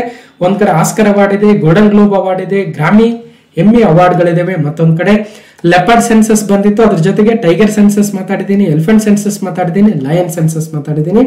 ಹ್ಯೂಮನ್ ಡೆವಲಪ್ಮೆಂಟ್ ಇಂಡೆಕ್ಸ್ ರಿಲೀಸ್ ಆಗಿತ್ತು ಕ್ಲಾಸ್ ನಂಬರ್ 510 ಅಲ್ಲಿ. HDI ಅಂದ್ರೆ ಏನು ಕಂಪ್ಲೀಟ್ ಡೀಟೇಲ್ಸ್ ಇದೆ. ಓಕೆ, ಬಜೆಟ್, ಕರ್ನಾಟಕದ ಬಜೆಟ್ ಪಾರ್ಟ್ 1 ನಿಂದ ಪಾರ್ಟ್ 4 ವರೆಗಿದೆ. ಭಾರತದ ಕರ್ನಾಟಕದ ಆರ್ಥಿಕ ಸಮೀಕ್ಷೆ, ಕರ್ನಾಟಕ ಎಕನಾಮಿಕ್ ಸರ್ವೆ ಚಾಪ್ಟರ್ 1 ನಿಂದ ಚಾಪ್ಟರ್ 13 ವರೆಗೂ ಸುಮಾರು 16 ಗಂಟೆಗಳ ಡಿಸ್ಕಷನ್ ಇದೆ. ಸಾಕಷ್ಟು ಡೀಪ್ ಆಗಿ ಡಿಸ್ಕಷನ್ ಮಾಡಿರ್ತಕ್ಕಂಥದ್ದು. ಭಾರತ ರತ್ನ ಇನ್ನೊಂದ್ ಕಡೆ, ಪದ್ಮ ಅವಾರ್ಡ್ಸ್ ಮತ್ತೊಂದ್ ಕಡೆ, ಮಿಲಿಟರಿ ಎಕ್ಸರ್ಸೈಸಸ್ ಇದೆ, ಡೇಸ್ ಅಂಡ್ ಥೀಮ್ಸ್ ಇದೆ, ಬುಕ್ಸ್ ಅಂಡ್ ಆಥರ್ಸ್ ಇದೆ, GI ಟ್ಯಾಕ್ಸ್ ಇದೆ, ಇಂಟರ್ನ್ಯಾಷನಲ್ ಆರ್ಗನೈಸೇಷನ್ಸ್ ಇದೆ, ಸ್ಪೋರ್ಟ್ಸ್ ಅವಾರ್ಡ್ಸ್ ಇದೆ, ಬಯೋಡೈವರ್ಸಿಟಿ ಹೆರಿಟೇಜ್ ಸೈಟ್ಸ್ ಗಳಿದಾವೆ. ಅಥವಾ ಕಂಪ್ಯೂಟರ್ ಮೇಲೆ ನಿಮಗೆ ಚಾಟ್ GPT ಗೊತ್ತಿಲ್ವಾ ಇದೆ, ನುಡಿ ತಂತ್ರಾಂಶದ ಬಗ್ಗೆ ಇದೆ ಕ್ಲಾಸ್ ನಂಬರ್ 409 ಅಲ್ಲಿ. ಅದೇ ರೀತಿಯಾಗಿ ಕ್ರಿಪ್ಟೋ ಕರೆನ್ಸಿ ಬಗ್ಗೆ ಗೊತ್ತಿಲ್ಲ ಅಂದ್ರೆ ಕ್ಲಾಸ್ ನಂಬರ್ 80 ಅಲ್ಲಿದೆ. ಹೀಗೆ ಒಂದಲ್ಲ ಸಾಕಷ್ಟು ವಿಡಿಯೋಗಳಿದಾವೆ. ಎಲ್ಲವೂ ಕೂಡ ನಿಮ್ಮ ಮುಂದಿನ ಪರೀಕ್ಷೆಗಳಿಗೆ ಅನುಕೂಲ ಆಗ್ತವೆ ಅಂತ ಹೇಳ್ತಾ ಈಗ ಭಾರತದ ಬಜೆಟ್ ನ ಮೊದಲನೇ ಪ್ರಶ್ನೆ ಏನಿದೆ. ಓಕೆ, ಪ್ರಶ್ನೆ ಕ್ವಶನ್ ನಂಬರ್ 1. ಇದು ನಿರ್ಮಲಾ ಸೀತಾರಾಮನ್ ಅವರು ಮಂಡಿಸ್ತಾ ಇರ್ತಕ್ಕಂತಹ ಎಷ್ಟನೇ ಬಜೆಟ್? ಬಹಳ ಸಿಂಪಲ್ ಆಗಿದೆ. ಕೆಲವೊಂದು ಪ್ರಶ್ನೆಗಳು ಈ ರೀತಿಯಾಗಿ ಬಂದ್ಬಿಡ್ತವೆ, ನಮಗೆ ಗೊತ್ತಿರಲ್ಲ, ಆಲ್ಮೋಸ್ಟ್ ಗೊತ್ತಿರುತ್ತೆ, ಬಟ್ ಸ್ಟಿಲ್ ಎಲ್ಲರಿಗೂ ಕೂಡ ಒಂದು ಏನು, ಕೆಲವೊಬ್ರು ಡೀಪ್ ಆಗಿ ಓದಿರ್ತಾರೆ, ಕೆಲವೊಬ್ರು ಬಜೆಟೇ ಮುಟ್ಟಿರಲ್ಲ, ಬಜೆಟ್ ಬಗ್ಗೆ ಕೇಳೂ ಇರಲ್ಲ. ಯಾಕಂದ್ರೆ ಓದೋದೇ ಸಾಕಷ್ಟು ಇರ್ತೀನಿ, ಬಜೆಟ್ ಅವೆಲ್ಲ ಆಮೇಲೆ ನೋಡ್ಕೊಂಡ್ರೆ ಆಯ್ತು ಅಂತ ಬಿಟ್ಟಿರ್ತಾರೆ. ಅಂತವ್ರಿಗೆ ಅಟ್ಲೀಸ್ಟ್ ಒಂದಷ್ಟು ಮಾಹಿತಿ. Finance minister Nirmala Sitharaman presenting her ಎಷ್ಟನೇ ಬಜೆಟ್, 4ನೇದ, 5ನೇದ, 6ನೇದ, 7ನೇದ ಅಂದ್ರೆ 7ನೇ ಬಜೆಟ್ ಅನ್ನ ಮಂಡನೆ ಮಾಡಿದ್ರು. ಸೊ ಸಂವಿಧಾನದ ಜಾರಿ ಬಳಿಕ ಸತತವಾಗಿ ಬಜೆಟ್ ಮಂಡಿಸಿದ ವಿತ್ತ ಸಚಿವರಲ್ಲಿ ನಂಬರ್ 1 ಸ್ಥಾನದಲ್ಲಿದ್ದಾರೆ ನಿರ್ಮಲಾ ಸೀತಾರಾಮನ್. ಸತತವಾಗಿ 7ನೇ ಬಾರಿ ಮಂಡನೆ ಮತ್ತು ಒಟ್ಟಾರೆಯಾಗಿ 7ನೇ ಬಜೆಟ್, ಸತತವಾಗಿ 7th ಬಜೆಟ್. 2ನೇ ಸ್ಥಾನದಲ್ಲಿ ಮೊರಾರ್ಜಿ ದೇಸಾಯಿ ರವರು ಸತತವಾಗಿ 6 ಬಾರಿ ಮಂಡನೆ ಮಾಡಿದ್ರಂತೆ. ಸತತವಾಗಿ 6 ಬಾರಿ ಮಂಡನೆ ಬಜೆಟ್ ಅನ್ನ. ಇನ್ನು 3ನೇ ಸ್ಥಾನದಲ್ಲಿ ಸತತವಾಗಿ 5 ಬಾರಿ ಬಜೆಟ್ ಮಂಡನೆ ಮಾಡಿದ ಮಾಜಿ ಮುಖ್ಯಮಂತ್ರಿಗಳು ಮನಮೋಹನ್ ಸಿಂಗ್ ಅವರು, ಈವನ್ ಮೊರಾರ್ಜಿ ದೇಸಾಯಿ ಅವರು ಕೂಡ ಮಾಜಿ ಮುಖ್ಯಮಂತ್ರಿಗಳು. ಹೀಗೆ ಸತತವಾಗಿ 7ನೇ ಬಜೆಟ್ ಮತ್ತು ಒಟ್ಟಾರೆಯಾಗಿ 7ನೇ ಬಜೆಟ್ ಅನ್ನ ನಿರ್ಮಲಾ ಸೀತಾರಾಮನ್ ಅವರು ಮಂಡನೆಯನ್ನ ಮಾಡಿದ್ರು. 2024-25ನೇ ಸಾಲಿನ ಬಜೆಟ್ ಅನ್ನ 2024 ಜುಲೈ 23ರಂದು ಮಂಡನೆ ಮಾಡಿದ್ರು. ಸೊ ನೋಡಬಹುದು. ಹೀಗೆ ನಿರ್ಮಲಾ ಸೀತಾರಾಮನ್ ಅವರು ಭಾರತದ ಮೊದಲ ಪೂರ್ಣಕಾಲಿಕ ಮಹಿಳಾ ಹಣಕಾಸು ಮಂತ್ರಿಗಳಾಗ್ತಾರೆ ಅನ್ನೋದನ್ನ ಗಮನಿಸಬೇಕು. ಫಸ್ಟ್ ವಿಮೆನ್ ಫಿನಾನ್ಸ್ ಮಿನಿಸ್ಟರ್, ಪೂರ್ಣಕಾಲಿಕ ಅಂದ್ರೆ ಕಂಪ್ಲೀಟ್ ಆಗಿ ಚಾರ್ಜ್ ಕೊಟ್ಟಿರ್ತಕ್ಕಂಥದ್ದು ಕ್ಯಾಬಿನೆಟ್ ಮಿನಿಸ್ಟರ್. ಮತ್ತು ಇವರು ಹಿಂದೆ ಡಿಫೆನ್ಸ್ ಮಿನಿಸ್ಟರ್ ಆಗಿ ಕೂಡ ಕಾರ್ಯನಿರ್ವಹಿಸಿದ್ರು, ನೆನ್ಪಿಡ್ಬೇಕು. ಇದು ನಿರ್ಮಲಾ ಸೀತಾರಾಮನ್ ಅವರಿಗೆ 7ನೇ ಬಜೆಟ್ ಮತ್ತು ಸತತವಾಗಿ 7ನೇ ಬಜೆಟ್. ಇವರು ತಮಿಳುನಾಡು ರಾಜ್ಯದವರು, ಕರ್ನಾಟಕದಿಂದ ಜನರಲ್ ಆಗಿ ರಾಜ್ಯಸಭೆಗೆ ಆಯ್ಕೆ ಆಗ್ತಾರೆ. ಇನ್ನು ಹಣಕಾಸು ರಾಜ್ಯ ಸಚಿವರಾಗಿ ಪಂಕಜ್ ಚೌಧರಿ ರವರು ಇದ್ದಾರೆ ಅನ್ನೋದನ್ನ ಗಮನಿಸಬಹುದು. ನೆಕ್ಸ್ಟ್ 2019ರಲ್ಲಿ ಮೊದಲ ಬಜೆಟ್, 2020 ಎರಡನೇದು, 2021 ಮೂರನೇದು, 2022 4, 2023 5, 2024ರಲ್ಲಿ ಒಂದು ಮಧ್ಯಂತರ ಬಜೆಟ್ ಆಯ್ತು, ಅದು 6ನೇದು. ಈಗ ಫುಲ್ ಟೈಮ್ ಬಜೆಟ್ 7ನೇದು. ಹೀಗೆ ಒಟ್ಟು 7 ಬಜೆಟ್ ಗಳನ್ನ ನಿರ್ಮಲಾ ಸೀತಾರಾಮನ್ ಅವರು ಮಂಡಿಸಿದ್ದಾರೆ. ಆ ಮೂಲಕ ಮಾಜಿ ಪ್ರಧಾನಮಂತ್ರಿಗಳು ಮೊರಾರ್ಜಿ ದೇಸಾಯಿ ರವರ ದಾಖಲೆಯನ್ನ ಮುರಿತಾರೆ. ಯಾಕಂದ್ರೆ ಅವರು 6 ಬಜೆಟ್ ಗಳನ್ನ ಕಂಟಿನ್ಯೂಸ್ ಆಗಿ ಮಂಡನೆ ಮಾಡಿದ್ರು. ಅವರ ದಾಖಲೆಯನ್ನ ಇವತ್ತು ಉತ್ತಮ ಪಡಿಸಿದ್ದಾರೆ ನಿರ್ಮಲಾ ಸೀತಾರಾಮನ್ ಅವರು ಸತತವಾಗಿ 7 ಬಜೆಟ್ ಅನ್ನ ಮಂಡನೆ ಮಾಡೋ ಮೂಲಕ. ಆದ್ರೆ ಅತಿ ಹೆಚ್ಚು ಬಜೆಟ್ ಗಳನ್ನ ಮಂಡನೆ ಮಾಡಿರ್ತಕ್ಕಂಥ ಕೀರ್ತಿ ಮಾಜಿ ಪ್ರಧಾನಮಂತ್ರಿಗಳು ಮೊರಾರ್ಜಿ ದೇಸಾಯಿ ಅವರಿಗೆ ಇದೆ. ಅದನ್ನ ನೋಡೋಣ. ಓಕೆ, ಸೊ ಹೀಗೆ ಬಜೆಟ್ ಅನ್ನ ಮಂಡನೆ ಮಾಡಿದ್ರು. ಎಷ್ಟು ಬಜೆಟ್ ಏನಂತ ನೋಡ್ಬೇಕಾದ್ರೆ ಮೊರಾರ್ಜಿ ದೇಸಾಯಿ ರವರು ಒಟ್ಟು 10 ಬಜೆಟ್, ಪಿ ಚಿದಂಬರಂ ಅವರು 9 ಬಜೆಟ್, ಪ್ರಣಬ್ ಮುಖರ್ಜಿ ರವರು 8 ಬಜೆಟ್, ನೆನ್ಪಿಡ್ಬೇಕು. ಓಕೆ, ಇನ್ನು ಯಶವಂತ್ ಸಿನ್ಹಾ ರವರು, ಸಿ ಡಿ ದೇಶ್ಮುಖ್ ಅವರು 7 ಬಜೆಟ್ ಗಳನ್ನ ಮಂಡಿಸಿದ್ರು. ಈಗ ಅವರ ಸಾಲಿಗೆ ನಿರ್ಮಲಾ ಸೀತಾರಾಮನ್ ಅವರು ಕೂಡ 7 ಬಜೆಟ್ ಗಳನ್ನ ಮಂಡನೆ ಮಾಡಿದ್ದಾರೆ. ಓಕೆ, ಸೊ ಅದಾದ ನಂತರ ಮನಮೋಹನ್ ಸಿಂಗ್ ಅವರು 6, ನಿರ್ಮಲಾ ಸೀತಾರಾಮನ್ ಅವರು ಇನ್ನು ಹೆಚ್ಚಿಗೆ ಹೋಗಿದ್ದಾರೆ. ಇವಾಗ ಇದು ಹಳೆ ಇಮೇಜ್. ಓಕೆ, ಇನೇ ರೋ ಅಂದ್ರೆ ಒಂದೇ ಸತತವಾಗಿ ನಿರ್ಮಲಾ ಸೀತಾರಾಮನ್ ಅವರು 7 ಬಾರಿ, ಮೊರಾರ್ಜಿ ದೇಸಾಯಿ ಅವರು 6 ಬಾರಿ, ಮನಮೋಹನ್ ಸಿಂಗ್ 5 ಬಾರಿ, ಅರುಣ್ ಜೇಟ್ಲಿ, ಪಿ ಚಿದಂಬರಂ, ಯಶವಂತ್ ಸಿನ್ಹಾ ಇವರೆಲ್ಲ 5 ಬಾರಿ ಮಂಡನೆಯನ್ನ ಮಾಡಿದ್ದಾರೆ. ಇನ್ನಷ್ಟು ಇಮೇಜ್ಗಳೊಂದಿಗೆ ನಿಮಗೆ ಹೆಚ್ಚಿನ ನೆನ್ಪಿಡಬೇಕು. Morarji Desai 10 time, P Chidambaram 9 time, Pranab Mukherjee 8 times ಅನ್ನೋದನ್ನ ನೆನ್ಪಿಡಿ. ಓಕೆ, ಇನ್ನು ದೇಶದಲ್ಲಿಯೇ ಮೊಟ್ಟ ಮೊದಲ ಬಜೆಟ್ ಮಂಡನೆ ಮಾಡಿರ್ತಕ್ಕಂಥವ್ರು ಆರ್ ಕೆ ಷಣ್ಮುಗಂ ಚೆಟ್ಟಿರವರು 1947 ನವೆಂಬರ್ 26ರಂದು ನಮ್ಮ ಸ್ವತಂತ್ರ ಭಾರತದ ಮೊಟ್ಟ ಮೊದಲ ಬಜೆಟ್ ಅನ್ನು ಮಂಡನೆ ಮಾಡಿರ್ತಕ್ಕಂಥ ಕೀರ್ತಿ ಆರ್ ಕೆ ಷಣ್ಮುಗಂ ಚೆಟ್ಟಿರವರಿಗೆ ಸಲ್ಲುತ್ತೆ, ಗಮನಿಸಬೇಕು. ನೆಕ್ಸ್ಟ್ ಇನ್ನೇನಿದೆ, ಲಾಂಗೆಸ್ಟ್ ಸ್ಪೀಚ್ ಅಂದ್ರೆ 1991ರಲ್ಲಿ ಪ್ರೈಮ್ ಮಿನಿಸ್ಟರ್ ಮನಮೋಹನ್ ಸಿಂಗ್ ಅವರು, ಫಾರ್ಮರ್ ಪ್ರೈಮ್ ಮಿನಿಸ್ಟರ್ ಅವರು, ಅವಾಗ ಎಕನಾಮಿಕ್ ಫೈನಾನ್ಸ್ ಮಿನಿಸ್ಟರ್ ಆಗಿದ್ರು. 18,650 ವರ್ಡ್ಸ್ ಅಂತೆ. ಇದೇನು ಅಷ್ಟು ಕೇಳಲ್ಲ, ಜಸ್ಟ್ ಫಾರ್ ದ ಕಂಪ್ಲೀಟ್ನೆಸ್. ಇನ್ನು ರೈಲ್ವೆ ಬಜೆಟ್ ಅನ್ನ ಮೇನ್ ಬಜೆಟ್ ಜೊತೆ, ಯೂನಿಯನ್ ಬಜೆಟ್ ಜೊತೆ ಮರ್ಜ್ ಮಾಡಿದ್ದು 2017ರಲ್ಲಿ ನೆನಪಿಡಬೇಕು. ಇನ್ನು ಇನ್ನಷ್ಟು ಮಾಹಿತಿ ನೋಡಬಹುದು. ಭಾರತದ ಸಂವಿಧಾನದ 112ನೇ ವಿಧಿಯಲ್ಲಿ ವಾರ್ಷಿಕ ಹಣಕಾಸು ಹೇಳಿಕೆ ಅಥವಾ ಆನ್ಯುವಲ್ ಫೈನಾನ್ಷಿಯಲ್ ಸ್ಟೇಟ್ಮೆಂಟ್ ಅಂತ ಕರೀತಾರೆ. ಯಾವುದೇ ಬಜೆಟ್ ಅಂತ ಎಲ್ಲೂ ಸಂವಿಧಾನದಲ್ಲಿ ಉಲ್ಲೇಖ ಆಗಿಲ್ಲ ಅನ್ನೋದು ಕೂಡ ಬಹಳ ಎಕ್ಸಾಮ್ ಅಲ್ಲಿ ಕೇಳಿರ್ತಕ್ಕಂಥದ್ದು. 112ನೇ ವಿಧಿ, ಇದು ಜಸ್ಟ್ ಫಾರ್ ಗೊತ್ತಾಗ್ಲಿ ಅಂತ. ಓಕೆ, ಇನ್ನು ಇದು ಒಟ್ಟಾರೆಯಾಗಿ ಭಾರತ ದೇಶದ 74ನೇ ಬಜೆಟ್ ಆಗುತ್ತೆ. ಒಂದ್ ಸ್ವಲ್ಪ ಕನ್ಫರ್ಮ್ ಮಾಡ್ಕೊಳ್ರಿ 74 ಹೌದಾ ಅಲ್ಲ ಅಂತ. ಇದರಲ್ಲಿ 15 ಮಧ್ಯಂತರ ಬಜೆಟ್ಗಳಿದಾವೆ, 4 ವಿಶೇಷ ಬಜೆಟ್ ಅಥವಾ ಮಿನಿ ಬಜೆಟ್ಗಳು ಕೂಡ ಇದಾವಂತೆ. ಒಟ್ಟಾರೆಯಾಗಿ 74 ಬಜೆಟ್. ಅದರಲ್ಲಿ ಮೊರಾರ್ಜಿ ದೇಸಾಯಿ ಅವರೇ 10 ಬಜೆಟ್ಗಳನ್ನು ಮಂಡನೆ ಮಾಡಿದ್ದಾರೆ. ಇನ್ನು ಅತ್ಯಧಿಕ ಬಜೆಟ್ ಅಂದ್ರೆ ಮಾಜಿ ಪ್ರಧಾನಿಗಳು ಮೊರಾರ್ಜಿ ದೇಸಾಯಿ ರವರು 10 ಬಾರಿ ನೋಡಿದ್ವಿ. ನಿರ್ಮಲಾ ಸೀತಾರಾಮನ್ ಅವರು 2020ರಲ್ಲಿ ಅತಿ ದೀರ್ಘಕಾಲ 160 ನಿಮಿಷ ಮಂಡನೆಯನ್ನ ಮಾಡಿದ್ರಂತೆ. ಈ ಸಲ ಬಹಳ ಸಿಂಪಲ್ ಆಗಿ 1.5 ಗಂಟೆಲೆ ಮುಗಿಸ್ಬಿಟ್ರು, 1.5 ಗಂಟೆಗಿಂತಲೂ ಕಡಿಮೆ ಬೇಗನೆ ಮುಗಿಸ್ಬಿಟ್ರು ಈ ಸಲ. ಓಕೆ, ಇನ್ನು ಎರಡನೇ ಪ್ರಶ್ನೆ. ಒಟ್ಟಾರೆಯಾಗಿ ಮೊದಲನೇ ಪ್ರಶ್ನೆ ಏನಂದ್ರೆ ಸಿಂಪಲ್ ಆಗಿ ಇದು ನಿರ್ಮಲಾ ಸೀತಾರಾಮನ್ ಅವರು ಮಂಡಿಸ್ತಾ ಇರ್ತಕ್ಕಂಥ 7ನೇ ಬಜೆಟ್ ಅಂತ ಹೇಳಿ, ಅದ್ರ ಜೊತೆಗೆ ಯಾರು ಹೆಚ್ಚಿನ ಬಜೆಟ್ ನ ಮಂಡಿಸಿದ್ದಾರೆ, ಒಂದೇ ಸತತವಾಗಿ ಯಾರು ಹೆಚ್ಚಿಗೆ ಮಂಡಿಸಿದ್ದಾರೆ, ಮೊದಲ ಬಜೆಟ್ ಯಾರು ಮಂಡಿಸಿದ್ರು, ಅಥವಾ ಇನ್ನಷ್ಟು ವಿಶೇಷತೆಗಳನ್ನ ನೋಡ್ತಾ ಈಗ ಎರಡನೇ ಪ್ರಶ್ನೆಗೆ ಹೋಗೋಣ. ಭಾರತ ದೇಶದ ಇತಿಹಾಸದಲ್ಲಿ ಡಿಜಿಟಲ್ ಬಜೆಟ್ ಮಂಡಿಸ್ತಾ ಇರ್ತಕ್ಕಂಥದ್ದು ಇದು ಎಷ್ಟನೇ ಬಾರಿ? This is digital budget presented in the history for the how many times ಅಂದ್ರೆ 2nd, 3rd and 4th and 5th ಅಂದ್ರೆ 5ನೇ ಬಾರಿಗೆ ಡಿಜಿಟಲ್ ಬಜೆಟ್ ಅನ್ನ ಮಂಡನೆ ಮಾಡಿದಂಗಾಗುತ್ತೆ. 2021, 22, 23, 24ರಲ್ಲಿ 2. ಸೊ ಅಲ್ಲಿಗೆ 5 ಬಜೆಟ್ಗಳನ್ನ ಮಂಡನೆ ಮಾಡಿದಂಗಾಯ್ತು. COVID-19 ಸಂದರ್ಭದಲ್ಲಿ ಈ ರೀತಿಯ ಒಂದು ಡಿಜಿಟಲ್ ಬಜೆಟ್ ಅಥವಾ ಪೇಪರ್ಲೆಸ್ ಬಜೆಟ್ ಅನ್ನ ತರುವ ಪ್ರಯತ್ನವನ್ನ ಮಾಡಲಾಯಿತು. ಅದನ್ನ ಕಂಟಿನ್ಯೂ ಮಾಡ್ಕೊಂಡ್ ಬರ್ತಾ ಇದ್ದಾರೆ. ಸೊ ನೆನ್ಪಿಡ್ಬೇಕು, ಡಿಜಿಟಲ್ ಬಜೆಟ್ 5th ಟೈಮ್ 2024ರದು. ಮತ್ತಷ್ಟು ಡೀಟೇಲ್ಸ್ ಇದೆ. ಜೊತೆಗೆ ಈ ಒಂದು ಬಜೆಟ್ ಅನ್ನು ಮಂಡನೆ ಮಾಡುವ ಸಂದರ್ಭದಲ್ಲಿ ಆ ಬಜೆಟ್ ಕಾಪಿಯಲ್ಲಿ ಒಂದಷ್ಟು ಡೀಟೇಲ್ಸ್ ಇರುತ್ತೆ, ಅದನ್ನ ನಾವು ಮತ್ತೆ ನೋಡ್ತಾ ಹೋಗ್ತೀವಿ ಈ ಒಂದು ವಿಡಿಯೋಸ್ ಅಲ್ಲಿ. ಓಕೆ, ನೆಕ್ಸ್ಟ್ ಪ್ರಶ್ನೆ, question number 3. According to the interim budget, okay, ಇತ್ತೀಚೆಗೆ ಮಧ್ಯಂತರ ಬಜೆಟ್ ಏನು ಮಂಡನೆ ಮಾಡಿದ್ರಲ್ಲ, ಆ ಮಧ್ಯಂತರ ಬಜೆಟ್ ಜೊತೆಗೆ ಈ ಬಜೆಟ್ ಅಲ್ಲೂ ಕೂಡ 4 ಪ್ರಮುಖ ಕ್ಯಾಸ್ಟ್ಗಳನ್ನ, ಮೇಜರ್ ಕ್ಯಾಸ್ಟ್ ಅಥವಾ ಪ್ರಮುಖ ಜಾತಿಗಳನ್ನ ಇಲ್ಲಿ ಕನ್ಸಿಡರ್ ಮಾಡ್ತಾರೆ. ಆ 4 ಜಾತಿಗಳು ಯಾವಂತ ನಾವು ಆಲ್ರೆಡಿ ತಮ್ನೇಲ್ ಎಕ್ಸ್ಪ್ಲೇನ್ ಮಾಡ್ಬೇಕಾದ್ರೆ ನೋಡಿದ್ವಿ ಆ ಪೇಪರ್ ಕಟ್ಟಿಂಗ್ ಅಲ್ಲಿ. ಯಾವ್ದಾವಂದ್ರೆ ಬಡವರು ಅಂದ್ರೆ ಗರೀಬ್, ಮಹಿಳೆಯರು, ನೆಕ್ಸ್ಟ್ ಯುವಕರು, ಅನ್ನದಾತ. ಹೀಗೆ 4 ಕ್ಯಾಸ್ಟ್ ಎನ್ನುವ ಒಂದು ಹೊಸ ಇನಿಷಿಯೇಷನ್ ತಂದು ಆ 4ರಲ್ಲಿ ಯಾವ ಪ್ರಮುಖ ಜಾತಿಗಳು ಅಂತ ಕೇಳಿದ್ರೆ 1 ಮಾತ್ರ 2 ಮಾತ್ರ ಅಂದ್ರೆ ಎಲ್ಲಾ 4 ಸರಿ ಆಗ್ತವೆ ಅಲ್ವಾ. ಇಂಟರಿಮ್ ಬಜೆಟ್ ಅಲ್ಲಿ ಏನ್ ಮೆನ್ಷನ್ ಮಾಡಿದ್ರು ಅಂದ್ರೆ as mentioned in the interim budget ಅಂತ ಹೇಳ್ತಾ 4 ಮೇಜರ್ ಕ್ಯಾಸ್ಟ್ ಗಳನ್ನ ನಾವು ಕ್ರಿಯೇಟ್ ಮಾಡ್ತಾ ಇದೀವಿ. ಸೊ ಗರೀಬ್ ಅಂದ್ರೆ ಪೂರ್, ಮಹಿಳಾ ಅಂದ್ರೆ ವುಮೆನ್, ಯುವ ಅಂದ್ರೆ ಯುವ ಜನಾಂಗ, ಮತ್ತು ಅನ್ನದಾತ ಅಂದ್ರೆ ರೈತರು. ಹೀಗೆ ಈ 4ರನ್ನ ನಾವು ಪರಿಗಣನೆಗೆ ತೆಗೆದುಕೊಂಡು ಆ 4ರನ್ನ ಉನ್ನತೀಕರಿಸುವ ಮೂಲಕ ಅಥವಾ ಅವರಿಗೆ ಹೆಚ್ಚಿನ ಸ್ಕೀಮ್ಗಳನ್ನ ತರುವ ಮೂಲಕ ಅವರನ್ನ ಸಮಾಜದ ಮೇಲ್ವರ್ಗಕ್ಕೆ ತರುವ ಮೂಲಕ ದೇಶವನ್ನ ವಿಕಸಿತ ಭಾರತಕ್ಕೆ ತೆಗೆದುಕೊಂಡು ಹೋಗ್ತೀವಿ 2040ರ ವೇಳೆಗೆ ಅನ್ನುವ ಥೀಮನ್ನು ಇಟ್ಕೊಂಡು ಇದು ಮೊದಲ ಹೆಜ್ಜೆ ಅಂತ ಹೇಳ್ತಾ ಇದ್ದಾರೆ. ಇನ್ನು ಇದೇ ಅವರ ಸರ್ಕಾರದಲ್ಲಿ ಇನ್ನಷ್ಟು ಬಜೆಟ್ಗಳು ಬಂದಾಗ ಈ ಒಂದು ಸ್ಕೀಮ್ಗಳನ್ನ ಇನ್ನಷ್ಟು ಹೆಚ್ಚಿನ ಪ್ರಮಾಣದಲ್ಲಿ ನಾವು ಇಂಪ್ಲಿಮೆಂಟ್ ಮಾಡ್ತಾ ಹೋಗ್ತೀವಿ ಅಂತ ಈ ಬಜೆಟ್ ಅಲ್ಲಿ ಹೇಳ್ತಾ ಹೋಗ್ತಾರೆ. ಹೀಗೆ ಅನ್ನದಾತ ಅಂದ್ರೆ ರೈತರ ಒಂದು ಉನ್ನತಿಗಾಗಿ ಕಳೆದ ತಿಂಗಳು just 15 days 1 month back minimum support price ಗಳನ್ನ ಹೆಚ್ಚಿಸಿತ್ತು ವಿವಿಧ ಮೇಜರ್ ಕ್ರಾಪ್ ಗಳಿಗೆ ಅಲ್ವಾ.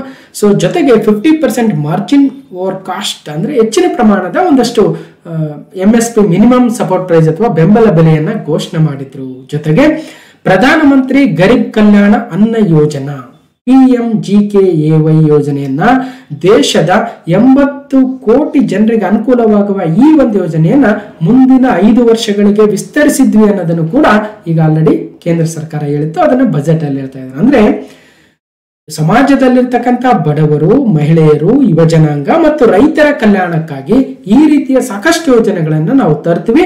ಆ 4 ಮೇಜರ್ ಕ್ಯಾಸ್ಟ್ ಗಳನ್ನ ನಾವು ಗಮನದಲ್ಲಿರಿಸಿಕೊಂಡು ಯೋಜನೆಗಳನ್ನ ತಂದಿದ್ದೀವಿ ಅಂತ ಹೇಳ್ತಾ ಇದ್ರೆ ಅದಕ್ಕೋಸ್ಕರ ಯಾವ 4 ಕ್ಯಾಸ್ಟ್ ಗಳಂತ ಕೇಳಿದ್ರೆ poor, women, youth and farmer, ಬಡವರು, ಮಹಿಳೆಯರು, ಯುವಕರು ಮತ್ತು ರೈತರು ಅನ್ನೋದನ್ನ ಗಮನಿಸಬೇಕು. ಓಕೆ, ಸೊ ಗವರ್ಮೆಂಟ್ಸ್ ಪ್ರಯಾರಿಟೀಸ್ ಅಂದ್ರೆ ಇವ್ರು 4 ಜನ, women, farmers, youth and poor ಅಂತ ಇದು ಪ್ರಮುಖವಾಗಿರ್ತಕ್ಕಂಥ ಅಂಶವಾಗಿತ್ತು. ಸೊ ಅದಕ್ಕೋಸ್ಕರ ಮತ್ತಷ್ಟು ಡೀಟೇಲ್ಸ್ ನೋಡ್ಬೋದು. ಅನ್ನದಾತ, ಗರೀಬ್, ವುಮೆನ್, ಯುವ ಅನ್ನೋದು. ಸೊ ಗರೀಬ್ ಕಲ್ಯಾಣ್, ದೇಶ್ ಕಾ Kalyan, empowering the youth, welfare of the farmers, ಅನ್ನದಾತ ಅಂಡ್ ನಾರಿ ಶಕ್ತಿ. ಇದು ವಿಕಸಿತ ಭಾರತದ ಬಜೆಟ್ ಅಂತ ಫೋಕಸ್ ಏರಿಯಾಸ್ ಆಗಿ ಈ ಒಂದು ಬಜೆಟ್ ಅಲ್ಲಿ ತಮ್ಮ ಬಗ್ಗೆ ಹೇಳಿದ್ದಾರೆ. ಓಕೆ, ಮತ್ತೊಂದು ಪ್ರಶ್ನೆ. According to the union budget 2024-25 the budget will focus on which theme ಅಂತ. ಕೇಂದ್ರ ಬಜೆಟ್ 2024-25 ಪ್ರಕಾರ ಬಜೆಟ್ ಯಾವ ವಿಷಯದ ಮೇಲೆ ಕೇಂದ್ರೀಕರಿಸುತ್ತದೆ? ಎಂಪ್ಲಾಯ್ಮೆಂಟ್ ಅಂಡ್ ಸ್ಕಿಲ್ಲಿಂಗ್ ಅಂದ್ರೆ ಉದ್ಯೋಗ ಮತ್ತು ಕೌಶಲ್ಯ, MSMEs ಮತ್ತು ಮಿಡಲ್ ಕ್ಲಾಸ್ ಮಧ್ಯಮ ವರ್ಗವನ್ನ ಉನ್ನತೀಕರಿಸಬೇಕು. MSMEಗಳು ಮೈಕ್ರೋ, ಸ್ಮಾಲ್, ಮೀಡಿಯಂ ಎಂಟರ್ಪ್ರೈಸಸ್ ಏನಿದಾವಲ್ವಾ ಆ ಒಂದು ಈ ದೊಡ್ಡ ಲಾರ್ಜ್ ಇಂಡಸ್ಟ್ರೀಸ್ ಬಿಟ್ಟರೆ ದೇಶದಲ್ಲಿ ಹೆಚ್ಚಿನ ಪ್ರಮಾಣದ ಉದ್ಯೋಗವನ್ನು ನೀಡ್ತಾ ಇರತಕ್ಕಂಥವೇ MSMEಗಳು. ದೇಶಕ್ಕೆ ಹೆಚ್ಚಿನ ಆರ್ಥಿಕ ಕೊಡುಗೆಯನ್ನು ನೀಡ್ತಾ ಇರತಕ್ಕಂಥವೇ MSMEಗಳು. ಹೀಗೆ ಮೀಡಿಯಂ, ಮೈಕ್ರೋ, ಸ್ಮಾಲ್, ಮೀಡಿಯಂ ಎಂಟರ್ಪ್ರೈಸಸ್ಗಳನ್ನ ಅಂದ್ರೆ ಸೂಕ್ಷ್ಮ ಸಣ್ಣ ಮತ್ತು ಮಧ್ಯಮ ಕೈಗಾರಿಕೆಗಳನ್ನ ಉತ್ತೇಜನ ನೀಡುವ ಮೂಲಕ ದೇಶದಲ್ಲಿನ ಯುವ ಜನಾಂಗಕ್ಕೆ ಹೆಚ್ಚಿನ ಉದ್ಯೋಗ ಸೌಲಭ್ಯವನ್ನು ಕೊಡ್ತಕ್ಕಂತಹ ಪ್ರಮುಖ ಅಂಶ ಮತ್ತು ಮಧ್ಯಮ ವರ್ಗವನ್ನ ಉನ್ನತೀಕರಿಸಬೇಕು, ಅವರಿಗೆ ಹೆಚ್ಚಿನ ಪ್ರಮಾಣದ ಸೌಲಭ್ಯಗಳನ್ನ ಕೊಡಬೇಕು ಅನ್ನೋ ಉದ್ದೇಶಕ್ಕೆ. ಓಕೆ, ಮತ್ತು ಎಂಪ್ಲಾಯ್ಮೆಂಟ್ ಅಂಡ್ ಸ್ಕಿಲ್ಲಿಂಗ್, ಉದ್ಯೋಗ ಮತ್ತು ಕೌಶಲ್ಯ, ಇವುಗಳಲ್ಲಿ ಒಂದು ಮಾತ್ರ ಸರಿ, ಎರಡು ಮಾತ್ರ ಸರಿ, ಒಂದು ಎರಡು ಸರಿ, ಮೇಲೆ ಯಾವುದೂ ಅಲ್ಲ. ಅಂದ್ರೆ ಒಟ್ಟಾರೆಯಾಗಿ ಈ 2024-25 ಕೇಂದ್ರ ಬಜೆಟ್ ಪ್ರಕಾರ ಯಾವ ವಿಷಯದ ಮೇಲೆ ಕೇಂದ್ರೀಕೃತವಾಗಿದೆ ಅಂದ್ರೆ ಈ ಎರಡನ್ನ ಅಥವಾ ಒಂದ ಯಾವುದು ಅಂದ್ರೆ ಎರಡೂ ಕೂಡ ಸರಿಯಾಗುತ್ತೆ.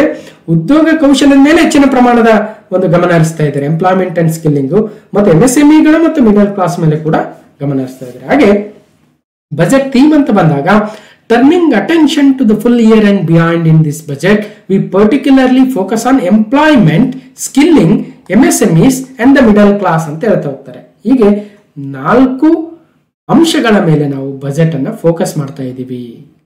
ಓಕೆ, ಸೊ ಅದಕ್ಕೋಸ್ಕರ 4.1 ಕೋಟಿ ಯುವ ಜನಾಂಗಕ್ಕೆ ಮುಂದಿನ 5 ವರ್ಷಗಳಲ್ಲಿ 2 ಲಕ್ಷ ಕೋಟಿಗಳ ಇನ್ವೆಸ್ಟ್ಮೆಂಟ್ ಅನ್ನು ಕೂಡ ಮಾಡ್ತೀವಿ ಅಂತ ಹೇಳ್ತಾ ಇದ್ದಾರೆ. ಜೊತೆಗೆ ಎಂಪ್ಲಾಯ್ಮೆಂಟ್, ಎಜುಕೇಶನ್ ಅಂಡ್ ಸ್ಕಿಲ್ಲಿಂಗ್ಗೋಸ್ಕರ 1.48 lakh crore ಈ ವರ್ಷ ನಾವು ಮೀಸಲಿಡಿಸ್ತಾ ಇದೀವಿ ಅಂತ ಹೇಳ್ತಾರೆ. ಒಟ್ಟಾರೆಯಾಗಿ ಯಾವ 4 ಅಂಶಗಳಂದ್ರೆ employment, skilling, MSMEs and middle class ಅನ್ನೋದು ಬಜೆಟ್ ನ ಥೀಮ್ ಆಗಿದೆ. ಸೊ ಮೊದಲನೇದು ಬಜೆಟ್ ಥೀಮ್ ಅಲ್ಲಿ ಎಂಪ್ಲಾಯ್ಮೆಂಟ್, ಎರಡನೇದು ಸ್ಕಿಲ್ಲಿಂಗ್, ಮೂರನೇದು MSME, ನಾಲ್ಕನೇದು ಮಿಡಲ್ ಕ್ಲಾಸ್. ಸೊ ನೆನ್ಪಿಡಬೇಕು 4 ಥೀಮ್ಗಳಿದಾವೆ ಅನ್ನೋದನ್ನ. ಮುಂದಿನ 5 ವರ್ಷಗಳಲ್ಲಿ ಈ 4 ಥೀಮ್ಗಳ ಮೇಲೆ ನಾವು ಹೆಚ್ಚಿನ ಪ್ರಮಾಣದ ಬಜೆಟ್ ಅನ್ನ ವಿನಿಯೋಗಿಸ್ತೀವಿ, ಕಾರ್ಯಕ್ರಮಗಳನ್ನು ತರ್ತೀವಿ ಅಂತ 2024-25 ಈ ಒಂದು ಕೇಂದ್ರದ ಬಜೆಟ್ ಅಲ್ಲಿ ಹಣಕಾಸು ಸಚಿವ ನಿರ್ಮಲಾ ಸೀತಾರಾಮನ್ ಅವರು ಹೇಳಿದ್ದಾರೆ. ಅದಕ್ಕೋಸ್ಕರ ಎಂಪ್ಲಾಯ್ಮೆಂಟ್, EMPLOYMENT ಎನ್ನುವ ಎಂಪ್ಲಾಯ್ಮೆಂಟ್ ನ ಪ್ರತಿಯೊಂದು ಅಕ್ಷರಕ್ಕೂ ಕೂಡ ತನ್ನದೇ ಆಗಿರತಕ್ಕಂಥ ಮೀನಿಂಗ್ ಅನ್ನ ಕೇಂದ್ರ ಸರ್ಕಾರ ಕೊಟ್ಟಿದೆ, ಅಥವಾ ಕೇಂದ್ರ ಬಜೆಟ್ ಅಲ್ಲಿ ನಿರ್ಮಲಾ ಸೀತಾರಾಮನ್ ಅವರು ಕೊಟ್ಟಿದ್ದಾರೆ. Theme of union budget 2024-25 employment major focus. Employment ಅಲ್ಲಿ ಇ ಅಂದ್ರೆ ಎಂಪ್ಲಾಯ್ಮೆಂಟ್ ಅಂಡ್ ಎಜುಕೇಶನ್, ಎಂ ಅಂದ್ರೆ MSMEs, ಪಿ ಅಂದ್ರೆ ಪ್ರೊಡಕ್ಟಿವಿಟಿ, ಎಲ್ ಅಂದ್ರೆ ಲ್ಯಾಂಡ್, ಓ ಅಂದ್ರೆ ಅಪಾರ್ಚುನಿಟೀಸ್, ವೈ ಅಂದ್ರೆ ಯೂತ್, ಎಂ ಅಂದ್ರೆ ಮಿಡಲ್ ಕ್ಲಾಸ್, ಇ ಅಂದ್ರೆ ಎನರ್ಜಿ ಸೆಕ್ಯೂರಿಟಿ, ಎನ್ ಅಂದ್ರೆ ನ್ಯೂ ಜನರೇಷನ್ ರಿಫಾರ್ಮ್ಸ್, ಟಿ ಅಂದ್ರೆ ಟೆಕ್ನಾಲಜಿ. ಸೊ ಅದಕ್ಕೋಸ್ಕರ ಇದ್ರ ಬಗ್ಗೆ 9 ಪ್ರಮುಖವಾಗಿರ್ತಕ್ಕಂತಹ ಎಂಪ್ಲಾಯ್ಮೆಂಟ್ ಅಲ್ಲಿ ಏನಿದೆ ಅಲ್ವಾ ಆ ಒಂದು ಅಂಶಗಳನ್ನ ಇಲ್ಲಿ ಹೇಳ್ತಾ ಹೋಗ್ತಾರೆ. ಓಕೆ, ಆಕ್ಚುಲಿ ಎಷ್ಟು ಬರ್ತವೆ? 1 2 3 4 5 6 7 8 9 10 ಆ ಅಕ್ಷರಗಳಿಗೆ 10 ಮೀನಿಂಗ್ ಗಳನ್ನ ಕೊಟ್ಟಿದ್ದಾರೆ ಎಂಪ್ಲಾಯ್ಮೆಂಟ್. ಇನ್ನು 5ನೇ ಪ್ರಶ್ನೆ, 2024-25 ಕೇಂದ್ರ ಬಜೆಟ್ ನ ಗಾತ್ರ ಎಷ್ಟು ಅಂತ ಸಿಂಪಲ್ ಆಗಿ ಕೇಳ್ಬಿಡ್ತಾರೆ. What is the size of union budget 2024 and 25 ಅಂದ್ರೆ ಒಟ್ಟು ಬಜೆಟ್ ಗಾತ್ರ ಎಷ್ಟಿದೆ ಅಲ್ವಾ? ಆ ಬಜೆಟ್ ಗಾತ್ರದಲ್ಲಿ ಒಂದೊಂದು ಇಲಾಖೆಗೆ, ಒಂದೊಂದು ಮಿನಿಸ್ಟ್ರಿಗೆ ಇಷ್ಟಿಷ್ಟು ಅಮೌಂಟ್ ಗಳಂತ ಕೊಡ್ತಾ ಹೋಗ್ತಾರೆ, ಒಂದೊಂದು ಯೋಜನೆಗೆ ಇಷ್ಟಿಷ್ಟು ಅಂತ ಕೊಡ್ತಾ ಹೋಗ್ತಾರೆ. ಮೂಲಭೂತ ಸೌಕರ್ಯಕ್ಕೆ ಇಷ್ಟು, ರಕ್ಷಣೆಗೆ ಅಥವಾ ರಕ್ಷಣಾ ಮಂತ್ರಾಲಯಕ್ಕೆ ಇಷ್ಟು, ಶಿಕ್ಷಣಕ್ಕೆ ಇಷ್ಟು, ಆರೋಗ್ಯಕ್ಕೆ ಇಷ್ಟು, ಮತ್ತಷ್ಟು ಅಲ್ವಾ?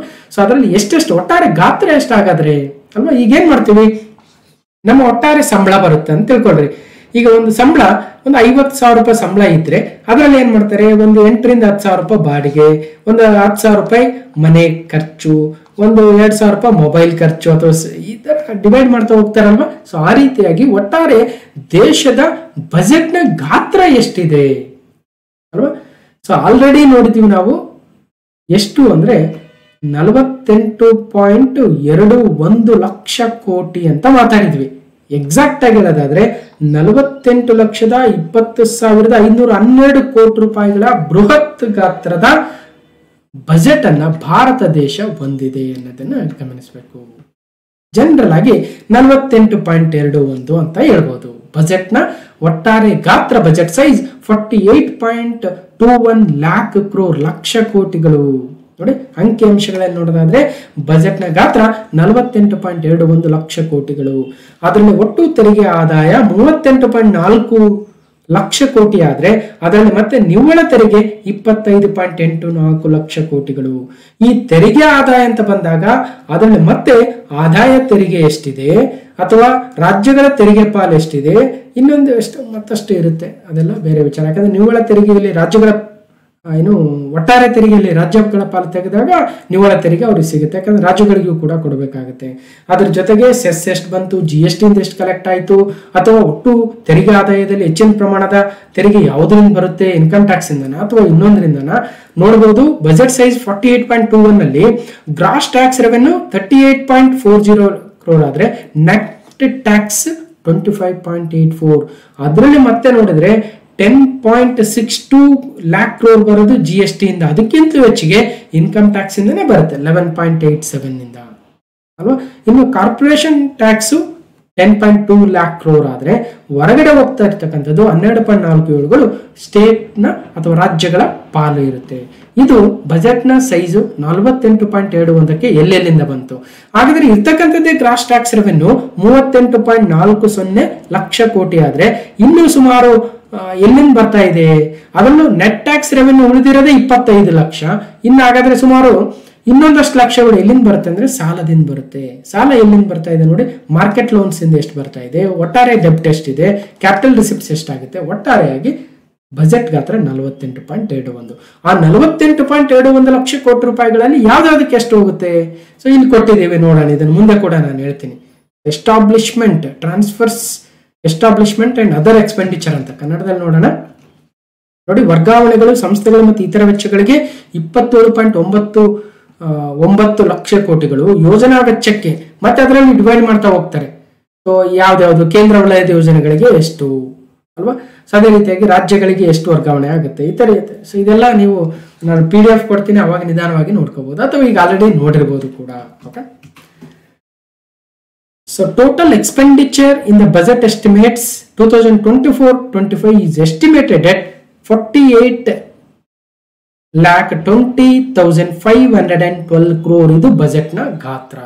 ಅದರಲ್ಲಿ ಕ್ಯಾಪಿಟಲ್ ಎಕ್ಸ್ಪೆಂಡಿಚರ್ಗೆ ಅಂದ್ರೆ ಮೂಲಭೂತ ಸೌಕರ್ಯಕ್ಕೆ 11,11,111 ಕೋಟಿ ರೂಪಾಯಿಗಳನ್ನ ಮೀಸಲಿರಿಸಿದ್ದಾರೆ ಅಂತ ಹೇಳ್ಬೋದು. ಒಟ್ಟಾರೆಯಾಗಿ ಬಹಳ ದೊಡ್ಡ ಬಜೆಟ್ ಆಗುತ್ತೆ. ಕಳೆದ ವರ್ಷಕ್ಕೆ ಹೋಲಿಸಿದಾಗ ಸುಮಾರು 16.9% ಅಷ್ಟು ಬಜೆಟ್ ನ ಕ್ಯಾಪಿಟಲ್ ಎಕ್ಸ್ಪೆಂಡಿಚರ್ ನ ಹೆಚ್ಚಿಗೆ ಮಾಡಿದೀವಿ ಅಂತ ಹೇಳ್ತಾ ಇದ್ದಾರೆ. ಕ್ಯಾಪಿಟಲ್ ಎಕ್ಸ್ಪೆಂಡಿಚರ್ ಆದಷ್ಟು ದೇಶದಲ್ಲಿನ ಮೂಲಭೂತ ಸೌಕರ್ಯ, ರಸ್ತೆ ಅಥವಾ ಆಸ್ಪತ್ರೆಗಳು, ಶಾಲೆಗಳು ಅಥವಾ ಇನ್ನಿತರ ಬಿಲ್ಡಿಂಗ್ಗಳು ಇವೆಲ್ಲವೂ ಅಸೆಟ್ಸ್ ಕ್ರಿಯೇಟ್ ಆಗುತ್ತೆ ಅಂತಕ್ಕಂಥದ್ದು. ಹಾಗಾಗಿ ಹೆಚ್ಚಿನ ಪ್ರಮಾಣದ ಕ್ಯಾಪಿಟಲ್ ಎಕ್ಸ್ಪೆಂಡಿಚರ್ ಕೂಡ ಈ ಸಲ ಮಾಡ್ತಾ ಇದ್ದಾರೆ. ಮತ್ತಷ್ಟು ಡೀಟೇಲ್ಸ್ ಇದೆ ನೋಡಬಹುದು. ಇನ್ನು ಕ್ವಶನ್ ನಂಬರ್ 6, 2024-25 ಕೇಂದ್ರ ಬಜೆಟ್ ಎಷ್ಟು ಆದ್ಯತೆಗಳನ್ನ ಅಳವಡಿಸಿಕೊಂಡಿದೆ? How many priorities has the union budget 2024-25 adopted? 4, 6, 8, 9 ಅಂದ್ರೆ ಒಟ್ಟಾರೆಯಾಗಿ 9 ಆದ್ಯತೆಗಳನ್ನ, ಪ್ರಯಾರಿಟೀಸ್ ಗಳನ್ನ ಈ ಬಜೆಟ್ ಅಲ್ಲಿ ಇದೆ ನೋಡಿ. ಥೀಮ್ ಬೇರೆ, ಉದ್ದೇಶ ಬೇರೆ, 4 ಮೇಜರ್ ಕ್ಯಾಸ್ಟ್ಗಳು ಬೇರೆ, 4 ಮೇಜರ್ ಥೀಮ್ಗಳು ಬೇರೆ, ಈಗ 9 ಪ್ರಯಾರಿಟೀಸ್ ಬೇರೆ ಆಗುತ್ತೆ. ಸೊ ಮೊದಲಿಂದ ನೋಡ್ಕೊಂತ ಬಂದ್ರೆ ಸ್ಟಾರ್ಟಿಂಗ್ ನಾವೇನ್ ಹೇಳಿದ್ವಿ, 4 ಕ್ಯಾಸ್ಟ್ಗಳು, ಮೇಜರ್ ಕ್ಯಾಸ್ಟ್ಗಳು ಯಾವ್ಯಾವ ಅಂದ್ರೆ women, youth, farmer and poor ಅಂತ ನೋಡಿದ್ವಿ. ಇವು 4 ಕ್ಯಾಸ್ಟ್ಗಳಾಗಿತ್ತು. ಅದೇ ರೀತಿಯಾಗಿ ಥೀಮ್ ಅಂತ ಬಂದಾಗ 4 ಥೀಮ್ಗಳಾಗಿತ್ತು. ಒಂದು employment, skilling, MSME, middle class. ಆದ್ರೆ ಈಗ ನಾವು ಪ್ರಯಾರಿಟೀಸ್ ಅಂತ ಬಂದಿದ್ದೀವಿ. 9 ಪ್ರಯಾರಿಟಿಗಳು ಯಾವ್ಯಾವು?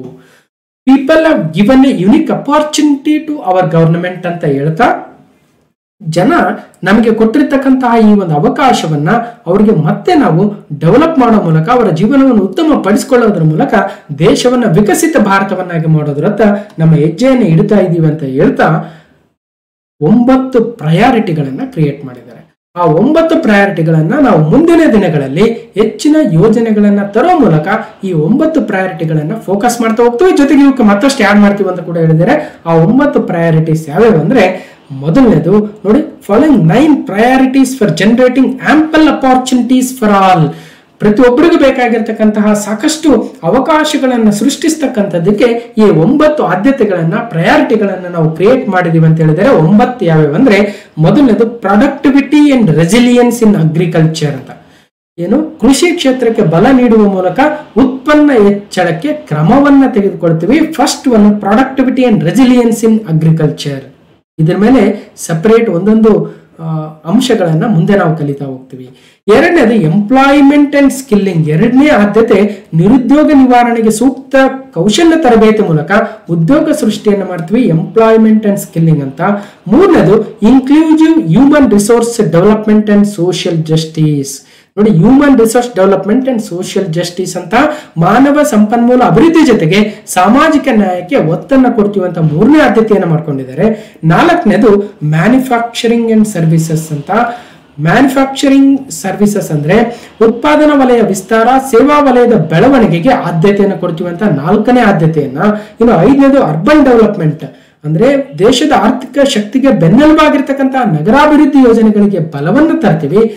ಆರನೇದು ಎನರ್ಜಿ ಸೆಕ್ಯೂರಿಟಿ ಅಂದ್ರೆ ದೇಶದ ಪ್ರಗತಿಗೆ ಬುನಾದಿಯಾಗಿರ್ತಕ್ಕಂತಹ ಇಂಧನ ವಲಯದ ಅಭಿವೃದ್ಧಿ ಅಂತಕ್ಕಂಥದ್ದು ಆರನೇ ಆದ್ಯತೆ ಆದ್ರೆ, ಏಳನೇದು ಇನ್ಫ್ರಾಸ್ಟ್ರಕ್ಚರ್ ಅಥವಾ ಮೂಲಭೂತ ಸೌಕರ್ಯ ಅಭಿವೃದ್ಧಿಯ ನರನಾಡಿಗಳಾದ ಮೂಲ ಸೌಕರ್ಯ ಪ್ರವಾಸೋದ್ಯಮದ ಬೆಳವಣಿಗೆ ಏಳನೇ ಆದ್ಯತೆ ಆದ್ರೆ, ಎಂಟನೇ ಆದ್ಯತೆ innovation and research and development ಆಗುತ್ತೆ. ಎಂಟನೇ ಆದ್ಯತೆ ಇನ್ನೋವೇಷನ್ ಅಂದ್ರೆ ಬೆಳವಣಿಗೆ ವೇಗಕ್ಕೆ ಬಲ ನೀಡಬೇಕಾದ್ರೆ ಆವಿಷ್ಕಾರ, ಸಂಶೋಧನೆ, ಹೊಸ ಹೊಸ ತಂತ್ರಜ್ಞಾನಗಳ ಅಭಿವೃದ್ಧಿ ಆಗಬೇಕು. ಅವಾಗ ಮಾತ್ರ ದೇಶ ವಿಕಸಿತ ಭಾರತವಾಗೋದಕ್ಕೆ ಸಾಧ್ಯ. ಇನ್ನು ಒಂಬತ್ತನೇದು ನೆಕ್ಸ್ಟ್ ಜನರೇಷನ್ ರಿಫಾರ್ಮ್ಸ್ ಅಂದ್ರೆ ಭವಿಷ್ಯದ ಭಾರತದ ನಿರ್ಮಾಣಕ್ಕೆ ಹೊಸ ಹೊಸ ಭೂ ಸುಧಾರಣಾ ಕ್ರಮಗಳನ್ನ ತರ್ತೀವಿ ಅಂತ. ಕೇವಲ ಭೂ ಸುಧಾರಣೆ ಅಲ್ಲ, ಜನರಲ್ ಆಗಿ ನ್ಯೂ ರಿಫಾರ್ಮ್ಸ್ ಆಗುತ್ತೆ. ನ್ಯೂ ಜನರೇಷನ್ ಅಂದ್ರೆ ಮುಂದಿನ ಜನರೇಷನ್ಗೆ ಬೇಕಾಗಿರ್ತಕ್ಕಂತಹ ಹೊಸ ಹೊಸ ಸುಧಾರಣೆಗಳನ್ನ ನಾವು ತರ್ತೀವಿ ಎನ್ನುವ ಹೀಗೆ 9 ಆದ್ಯತೆಗಳನ್ನ ಈ ಒಂದು ಬಜೆಟ್ ಅಲ್ಲಿ ಹೇಳ್ತಾ ಹೋಗ್ತಾರೆ. Productivity and resilience in agriculture, employment and skilling, inclusive human resource development and social justice, manufacturing and services, urban development, energy security, infrastructure, innovation and research and development, next generation reforms ಎನ್ನುವ 9 ಪ್ರಮುಖ ಪ್ರಯಾರಿಟಿಗಳನ್ನ ಆದ್ಯತೆಗಳನ್ನ budget ಅಲ್ಲಿ ಹೇಳ್ತಾ ಹೋಗ್ತಾರೆ. ಈ 9 ಮೇಲೆನೆ next pages ಅಲ್ಲಿ ಅವರು ಮಾತಾಡ್ತಾ ಹೋಗ್ತಾರೆ. ಹಾಗಾದ್ರೆ ಪ್ರಾಡಕ್ಟಿವಿಟಿ, ದೇಶದಲ್ಲಿನ ಕೃಷಿ ಕ್ಷೇತ್ರದಲ್ಲಿನ ಉತ್ಪಾದನೆಯನ್ನೇ ಹೆಚ್ಚಿಸಬೇಕು ಅಲ್ವಾ. ನಂತರ ರೆಜಿಲಿಯನ್ಸ್ ಇನ್ ಅಗ್ರಿಕಲ್ಚರ್, ಒಂದು ವರ್ಷ ಬರಗಾಲ ಬಂತು ಅಂದ್ರೆ ನಮ್ಮ ರೈತರ ಕಷ್ಟವನ್ನ ಕೇಳಕ್ಕಾಗಲಿ, ಅದರಲ್ಲಿ 2-3 ವರ್ಷ ಸತತ ಬರಗಾಲ ಬಂದ್ರೆ ಏನಾಗ್ತಾ ಇದೆ, ಆತ್ಮಹತ್ಯೆಗಳು ಹೆಚ್ಚಾಗ್ತಾ ಇದಾವೆ. ಇವೆಲ್ಲವನ್ನ ತಡಿಬೇಕಂದ್ರೆ ಉತ್ಪಾದನೆ ಜಾಸ್ತಿ ಆಗಬೇಕು ಮತ್ತು ಬರವನ್ನ ತಡಿತಕ್ಕಂತಹ, ಹೆಚ್ಚಿನ ಅನಾವೃಷ್ಟಿ ಅತಿವೃಷ್ಟಿಗಳನ್ನ ತಡಿತಕ್ಕಂತಹ ರೆಸಿಲಿಯಂಟ್ ಆಗಿರ್ತಕ್ಕಂತಹ ಒಂದಷ್ಟು ನಾವೇನಂತೀವಿ ಕೃಷಿ ಪದ್ಧತಿಗಳನ್ನ ತರಬೇಕು. ಆ ಮೂಲಕ ರೈತರ ಕಲ್ಯಾಣ ಆಗುತ್ತೆ. ಎಂಪ್ಲಾಯ್ಮೆಂಟ್ ಅಂಡ್ ಸ್ಕಿಲ್ಲಿಂಗ್ ಮಾಡೋಕೆ ಯುವ ಜನತೆಯ ಇಂಪ್ರೂವ್ಮೆಂಟ್ ಆಗುತ್ತೆ. ಅದೇ ರೀತಿಯಾಗಿ ಮಹಿಳಾ ಕಲ್ಯಾಣಗಳು, ಹೀಗೆ ಬಡವರ ಕಲ್ಯಾಣ ಕಾರ್ಯಕ್ರಮಗಳನ್ನ ತರ್ತೀವಿ ಅಂತ ಹೇಳ್ತಾ ಇದ್ದಾರೆ. ಇನ್ನು 7ನೇ ಪ್ರಶ್ನೆ, 2024-25 ಕೇಂದ್ರ ಬಜೆಟ್ ನಲ್ಲಿ ಯಾವ ಸಚಿವಾಲಯಕ್ಕೆ ಅತಿ ಹೆಚ್ಚು ಬಜೆಟ್ ಹಂಚಿಕೆ ಮಾಡಲಾಗಿದೆ, ಅತಿ ಹೆಚ್ಚು ಮೊತ್ತವನ್ನ ನಿಗದೀಕರಿಸಲಾಗಿದೆ, ಮೀಸಲಿಡಲಾಗಿದೆ ಅಂದ್ರೆ which ministry was allocated the highest budget in union budget, highest portion ಅಂದ್ರೆ ಗ್ರಾಮೀಣಾಭಿವೃದ್ಧಿ ಸಚಿವಾಲಯ, ಗೃಹ ವ್ಯವಹಾರಗಳ ಸಚಿವಾಲಯ, ರಕ್ಷಣಾ ಸಚಿವಾಲಯ, ರೈಲ್ವೆ ಸಚಿವಾಲಯ ಅಂದ್ರೆ. ಸೊ ಇದರಲ್ಲಿ ಅತಿ ಹೆಚ್ಚು ಬಜೆಟ್ ನ ಪೋರ್ಷನ್ ಹೋಗಿರ್ತಕ್ಕಂಥದ್ದು ರಕ್ಷಣಾ ಸಚಿವಾಲಯಕ್ಕೆ.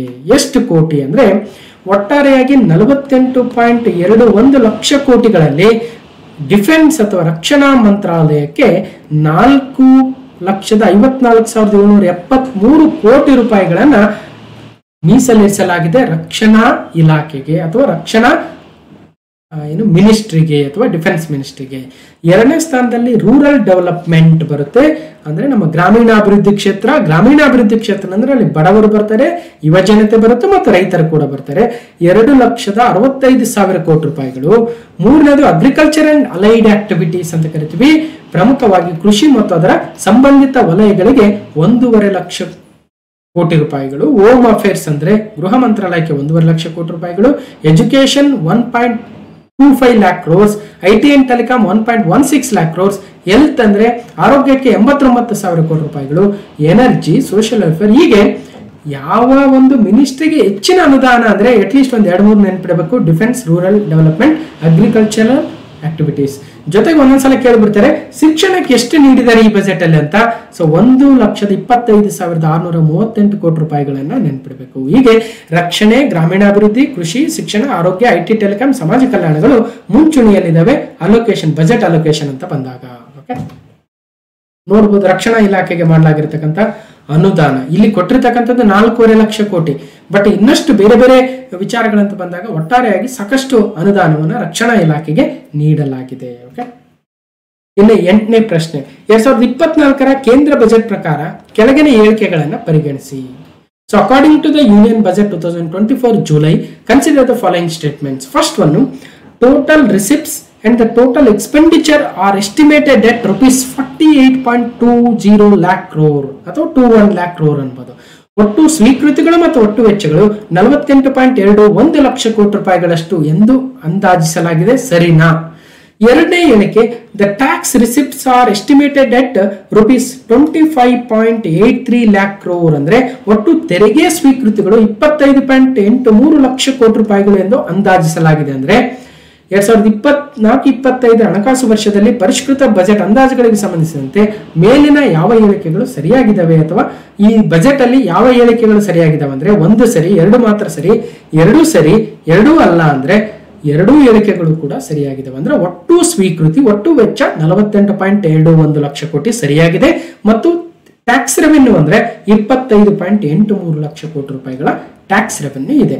ನೋಡಿ, ಬಜೆಟ್ ಎಟ್ ಎ ಗ್ಲಾನ್ಸ್ ಅಂತ ಒಂದು ಪೇಜ್ ಇರುತ್ತೆ, ನೀವು ಬಜೆಟ್ ಕಾಪಿನ ಡೌನ್ಲೋಡ್ ಮಾಡ್ಕೊಂಡು ಓದಬೇಕು. ಇಲ್ಲೇ ಹೋದ್ರೆ ಜಸ್ಟ್ ವಿಡಿಯೋ ಕೇಳಿದ್ರೆ ಒಂದಷ್ಟು ಮಾಹಿತಿ ಆದ್ರೂ ಸಿಗುತ್ತೆ. ಸೊ ಇಲ್ಲಿ ರೆವೆನ್ಯೂ ರಿಸಿಪ್ಟ್ಸ್ ಬರುತ್ತೆ. ಈ ರೆವೆನ್ಯೂ ರಿಸಿಪ್ಟ್ಸ್ ಅಲ್ಲಿ 31,29,200 ಕೋಟಿ ರೂಪಾಯಿಗಳ ಒಟ್ಟಾರೆ ರೆವೆನ್ಯೂ ರಿಸಿಪ್ಟ್ ಆಗುತ್ತೆ. ಅದರಲ್ಲಿ ಟ್ಯಾಕ್ಸ್ ರೆವೆನ್ಯೂ ಅಂದ್ರೆ 25,83,499 ಕೋಟಿ ರೂಪಾಯಿಗಳು ನೆಟ್ ಟು ಸೆಂಟರ್. ಇದರಲ್ಲಿ ಮತ್ತೆ ಸ್ಟೇಟ್ ಪೋರ್ಷನ್ ಸ್ಟೇಟ್ಗೆ ಹೋಗ್ಬಿಡ್ತವೆ, ರಾಜ್ಯಕ್ಕೆ. ಅದು ರಾಜ್ಯಕ್ಕೆ ಕೊಟ್ಟು ಉಳಿದಿರ್ತಕ್ಕಂಥದ್ದು 25.83 ಲಕ್ಷ ಕೋಟಿ. ಹಾಗಾಗಿ ಕೇಳಿರ್ತಕ್ಕಂಥ ಪ್ರಶ್ನೆಯಲ್ಲಿ ಹೌದು, ತೆರಿಗೆ ಸ್ವೀಕೃತಿಗಳು ಉಳಿತಕ್ಕಂಥದ್ದು 25.83 ಲಕ್ಷ ಕೋಟಿ ಸರಿಯಾಗಿದೆ. ಹೀಗೆ ಟ್ಯಾಕ್ಸ್ ರೆವೆನ್ಯೂ ಬಂತು, ನಾನ್ ಟ್ಯಾಕ್ಸ್ ರೆವೆನ್ಯೂ ಬಂತು, ಒಟ್ಟಾರೆಯಾಗಿ 31.29 ಲಕ್ಷ ಕೋಟಿ ಆಯಿತು. ಮತ್ತು 48.20 ಆಗ್ಬೇಕಂದ್ರೆ ಇನ್ನಷ್ಟು ಬೇಕಲ್ವಾ? ಅದೆಲ್ಲಿಂದ ಬರುತ್ತೆ ಅಂದ್ರೆ ಕ್ಯಾಪಿಟಲ್ ರಿಸಿಪ್ಟ್ಸ್ ಇಂದ ಬರುತ್ತೆ. ಸೊ ಕ್ಯಾಪಿಟಲ್ ರಿಸಿಪ್ಟ್ಸ್ ಅಲ್ಲಿ ಲೋನ್ ರಿಕವರಿ ಇರುತ್ತೆ ಮತ್ತು ಬಾರೋಯಿಂಗ್ಸ್ ಇರುತ್ತೆ, ಅಂದ್ರೆ ಸಾಲ ಇರುತ್ತೆ. ಸೊ 16.91 ಲಕ್ಷ ಕೋಟಿ ರೂಪಾಯಿಗಳ ಒಟ್ಟಾರೆ ಕ್ಯಾಪಿಟಲ್ ರಿಸಿಪ್ಟ್ಸ್ ಬರುತ್ತೆ. ಅದರಲ್ಲಿ ಸಾಲ ಎಷ್ಟು ಅಂದ್ರೆ 16.13 ಲಕ್ಷ ಕೋಟಿಗಳ ಸಾಲವನ್ನ ಈ ವರ್ಷ ಭಾರತ ಸರ್ಕಾರ ಮಾಡ್ತಾ ಇದೆ. ಓಕೆ, ಕಳೆದ ವರ್ಷಕ್ಕೆ ಹೋಲಿಸಿದ್ರೆ ಈ ವರ್ಷ ಸ್ವಲ್ಪ ಸಾಲದ ಪ್ರಮಾಣ ಕಡಿಮೆ ಆಗ್ತಾ ಇದೆ. ಕಳೆದ ವರ್ಷ 16,53,000 ಕೋಟಿ ಸಾಲ ಆದ್ರೆ ಈ ವರ್ಷ 16,13,000 ಕೋಟಿ. ಅದಕ್ಕಿಂತ ಹಿಂದಿನ ವರ್ಷ 17,34,000 ಕೋಟಿ, ಅದಕ್ಕಿಂತ ಹಿಂದೆ ಇನ್ನೂ ಜಾಸ್ತಿ ಇತ್ತು. ಹಾಗಾಗಿ ಫಿಸ್ಕಲ್ ಡೆಫಿಸಿಟ್ ಕಡಿಮೆ ಆಗ್ತಾ ಬರ್ತಾ ಇದೆ ಅನ್ನೋದನ್ನ ಗಮನಿಸಬೇಕು. ಫಿಸ್ಕಲ್ ಡೆಫಿಸಿಟ್ ಅಂದ್ರೆ ಒಟ್ಟಾರೆ ಭಾರತದ ಸಾಲ. ಓಕೆ, ಇನ್ನು ಟೋಟಲ್ ರಿಸಿಪ್ಟ್ಸ್ ಎಷ್ಟಿದೆಯೋ ಟೋಟಲ್ ಎಕ್ಸ್ಪೆಂಡಿಚರ್ ಕೂಡ ಅಷ್ಟೇ ಇರುತ್ತೆ. ಯಾಕಂದ್ರೆ ಎಷ್ಟು ಬಂದಿದೆ ಅಷ್ಟನ್ನ ಖರ್ಚು ಮಾಡಬೇಕಾಗುತ್ತೆ. ಬಂದಿದ್ರಲ್ಲಿ ಸಾಲವೂ ಕೂಡ ಸೇರಿದೆ. ಓಕೆ, ಇಷ್ಟ ಆಯ್ತು. ಇನ್ನು ಇದರಲ್ಲಿ ಮತ್ತೆ ಈ ನಾವು ಫಿಸ್ಕಲ್ ಡೆಫಿಸಿಟ್ ಅಂತ ಬರುತ್ತೆ. ಫಿಸ್ಕಲ್ ಡೆಫಿಸಿಟ್ ಅಂದ್ರೆ ಒಟ್ಟಾರೆಯಾಗಿ ಸಾಲ ಎಷ್ಟಿದೆ ಅಂದ್ರೆ ನಮ್ಮ GDP 4.9% ಇದೆ. ಅದು ಮುಂದೆ ಒಂದು ಪ್ರಶ್ನೆ ಬರುತ್ತೆ, ಅವಾಗ ಹೇಳ್ತೀನಿ ನಾನು. ಓಕೆ, ಸೊ ಇದರಲ್ಲಿ ಮತ್ತೆ ರೆವೆನ್ಯೂ ರಿಸಿಪ್ಟ್ಸ್ ಎಷ್ಟು, ಕ್ಯಾಪಿಟಲ್ ರಿಸಿಪ್ಟ್ಸ್ ಎಷ್ಟು, ಇದ್ರ ಬಗ್ಗೆ ನಾನು ಆಲ್ರೆಡಿ ಕರ್ನಾಟಕದ ಆರ್ಥಿಕ ಸಮೀಕ್ಷೆ ಡಿಸ್ಕಷನ್ ಮಾಡಬೇಕಾದ್ರೆ ರೆವೆನ್ಯೂ ರಿಸಿಪ್ಟ್ಸ್ ಅಂದ್ರೇನು, ಕ್ಯಾಪಿಟಲ್ ರಿಸಿಪ್ಟ್ಸ್ ಅಂದ್ರೇನು, ರೆವೆನ್ಯೂ ಎಕ್ಸ್ಪೆಂಡಿಚರ್ ಅಂದ್ರೇನು ಅಥವಾ ಕ್ಯಾಪಿಟಲ್ ಎಕ್ಸ್ಪೆಂಡಿಚರ್ ಅಂದ್ರೇನು ಅಂತ ಹೇಳಿದ್ದೇನೆ ಆಲ್ರೆಡಿ. ಸಿಂಪಲ್ ಆಗಿ ಏನಂದ್ರೆ ಈಗ ರೆವೆನ್ಯೂ ರಿಸಿಪ್ಟ್ಸ್ ಅಂದ್ರೆ ಸರ್ಕಾರದ ವಿವಿಧ ರೆವೆನ್ಯೂಗಳು, ಟ್ಯಾಕ್ಸ್, GST ಆಗಿರ್ಬೋದು ಅಥವಾ ನೇರ ತೆರಿಗೆ ಆಗಿರ್ಬೋದು, ಅವುಗಳಿಂದ ಬರ್ತಕ್ಕಂಥ ಒಟ್ಟಾರೆ ಟ್ಯಾಕ್ಸ್ ಆಗುತ್ತೆ. ಕ್ಯಾಪಿಟಲ್ ರಿಸಿಪ್ಟ್ಸ್ ಅಂದ್ರೆ ಈಗ ಸರ್ಕಾರದ ಏನಾದರೂ ಬೇರೆ ಇನ್ವೆಸ್ಟ್ಮೆಂಟ್ ಇರುತ್ತೆ, ಆ ಇನ್ವೆಸ್ಟ್ಮೆಂಟ್ ಇಂದ ಬಂದಿರತಕ್ಕಂಥದ್ದಾಗಿರ್ಬೋದು ಅಥವಾ ಯಾವುದೋ ಬಾಡಿಗೆಯಿಂದ ಬರ್ಬೋದು ಅಥವಾ ಇನ್ನೊಂದು ಯಾವುದೋ ಮೂಲದಿಂದ ಒಟ್ಟಾರೆಯಾಗಿ ಕ್ಯಾಪಿಟಲ್ ರಿಸಿಪ್ಟ್ಸ್ ಕೂಡ ಬರುತ್ತೆ. ಮತ್ತು ರೆವೆನ್ಯೂ ಎಕ್ಸ್ಪೆಂಡಿಚರ್ ಅಂದ್ರೆ ದಿನನಿತ್ಯದ ಆಫೀಸ್ ಸ್ಟಾಫ್ಗೆ ಸಂಬಳ ಕೊಡ್ತಕ್ಕಂಥದ್ದು ಅಥವಾ ಒಟ್ಟಾರೆಯಾಗಿ ದಿನನಿತ್ಯದ ಕೆಲಸವನ್ನ ಸರ್ಕಾರ ಮಾಡಬೇಕಾದ್ರೆ ಅದಕ್ಕೆ ಖರ್ಚಿರುತ್ತಲ್ವ, ಅದನ್ನ ರೆವೆನ್ಯೂ ಎಕ್ಸ್ಪೆಂಡಿಚರ್ ಅಂತ ಕರಿತೀವಿ. ಸಂಬಳವೂ ಕೂಡ ಸೇರಿರುತ್ತೆ, ಅದರಲ್ಲಿ ಸಂಬಳವೇ ಮೇಜರ್ ಪೋರ್ಷನ್ ಇರುತ್ತೆ. ಎಂಪ್ಲಾಯೀಸ್ಗೆ ಸಂಬಳ ಕೊಡಬೇಕಲ್ವ ಕೇಂದ್ರ ಸರ್ಕಾರದ್ದು, ಸೊ ಅದು ರೆವೆನ್ಯೂ ಎಕ್ಸ್ಪೆಂಡಿಚರ್ಗೆ ಹೋಗುತ್ತೆ. ಅದರಲ್ಲಿ ಎಷ್ಟು ಅಂದ್ರೆ 37 ಲಕ್ಷ ಕೋಟಿ ರೂಪಾಯಿಗಳು ರೆವೆನ್ಯೂ ಎಕ್ಸ್ಪೆಂಡಿಚರ್ಗೆ ಹೋಗುತ್ತೆ. ಎಷ್ಟು ರಿಸಿಪ್ಟ್ ಆಗುತ್ತೋ ಅದಕ್ಕಿಂತ ಹೆಚ್ಚಿನ ರೆವೆನ್ಯೂ ಎಕ್ಸ್ಪೆಂಡಿಚರ್ ಆಗುತ್ತೆ. ಇನ್ನು ಕ್ಯಾಪಿಟಲ್ ಎಕ್ಸ್ಪೆಂಡಿಚರ್ ಅಂದ್ರೆ ಯಾವ್ದಾದ್ರು ರಸ್ತೆ, ಆಸ್ಪತ್ರೆಗಳು ಅಥವಾ ಶಾಲೆಗಳು ಈ ರೀತಿಯಾಗಿ ಕನ್ಸ್ಟ್ರಕ್ಟ್ ಮಾಡೋದಕ್ಕೆ, ಟ್ರೈನು, ಸೊ ಇವೆಲ್ಲವೂ ಕೂಡ ಕ್ಯಾಪಿಟಲ್ ಎಕ್ಸ್ಪೆಂಡಿಚರ್ ಅಲ್ಲಿ ಬರ್ತವೆ. ಅದು ಸುಮಾರು 15 ಲಕ್ಷ ಕೋಟಿಗಳಷ್ಟು ಎಫೆಕ್ಟಿವ್ ಕ್ಯಾಪಿಟಲ್ ಎಕ್ಸ್ಪೆಂಡಿಚರ್ನ ಈ ವರ್ಷ ಖರ್ಚು ಮಾಡ್ತಾ ಇದೆ. ಓಕೆ, ಇನ್ನು 9ನೇ ಪ್ರಶ್ನೆ, 2024-25ರ ಕೇಂದ್ರ ಬಜೆಟ್ ನಲ್ಲಿ ಯಾವ ಯೋಜನೆಗೆ ಅತಿ ಹೆಚ್ಚು ಬಜೆಟ್ ಅನ್ನ ಹಂಚಿಕೆ ಮಾಡಲಾಗಿದೆ? ನಾವು ಯಾವ ಇಲಾಖೆಗೆ ಅಂತ ನೋಡಿದ್ವಿ, ರಕ್ಷಣಾ ಇಲಾಖೆಗೆ ಹೆಚ್ಚಿನ ಅನುದಾನ ಇತ್ತು. ಆದ್ರೆ ಯಾವ ಯೋಜನೆ ಅಂತ ಬಂದ್ರೆ ಯಾವ್ದಕ್ಕೆ ಹೆಚ್ಚಿನ ಹಣವನ್ನ ವಿನಿಯೋಗ ಮಾಡ್ತೀವಿ ಅಂತ ಹೇಳಿದ್ದಾರೆ, ಅಲೋಕೇಟ್ ಮಾಡ್ತೀವಿ ಅಂತ ಹೇಳಿದ್ದಾರೆ ಅಂದ್ರೆ ಸಂಶೋಧನೆ ಮತ್ತು ಅಭಿವೃದ್ಧಿ ಯೋಜನೆಗಳು, ಪರಮಾಣು ಶಕ್ತಿ ಯೋಜನೆಗಳು, MG ನರೇಗಾ ಅಥವಾ ನರೇಗಾ ಯೋಜನೆಗಾಗಿರ್ಬೋದು ಸೆಮಿಕಂಡಕ್ಟರ್ಗಳ ಅಭಿವೃದ್ಧಿ ಅಂದ್ರೆ ಸರಿಯಾದ ಉತ್ತರ ನರೇಗಾಕ್ಕೆ ಹೆಚ್ಚಿನ ಅನುದಾನವನ್ನು ಮೀಸಲಿರಿಸಲಾಗಿದೆ. ಸುಮಾರು 86,000 ಕೋಟಿ ರೂಪಾಯಿಗಳನ್ನ ನರೇಗಾಕ್ಕೆ ಮೇಜರ್ ಆಗಿ ಕೇಳ್ಬಿಡ್ತಾರೆ. ಅಲ್ಲಿ ಇತ್ತೀಚಿನ ಬಜೆಟ್ ಅಲ್ಲಿ ನರೇಗಾ ಯೋಜನೆಗೆ ಎಷ್ಟು ಕೋಟಿ ರೂಪಾಯಿಗಳನ್ನ ಮೀಸಲಿರಿಸಲಾಗಿದೆ ಅಂದ್ರೆ 86,000 ಕೋಟಿ ರೂಪಾಯಿಗಳು ಅನ್ನೋದನ್ನ ಗಮನಿಸಬೇಕು. 2023-24ರಲ್ಲಿ 64,000 ಕೋಟಿ, ಆಗ ನೋಡ್ಕೊಂಡ್ರೆ ಸುಮಾರು 26,000 ಕೋಟಿ ರೂಪಾಯಿಗಳ ಹೆಚ್ಚಿಗೆ ಆಗಿದೆ. ಇನ್ನು ರಿಸರ್ಚ್ ಅಂಡ್ ಡೆವಲಪ್ಮೆಂಟ್ಗೆ 1,200 ಕೋಟಿ.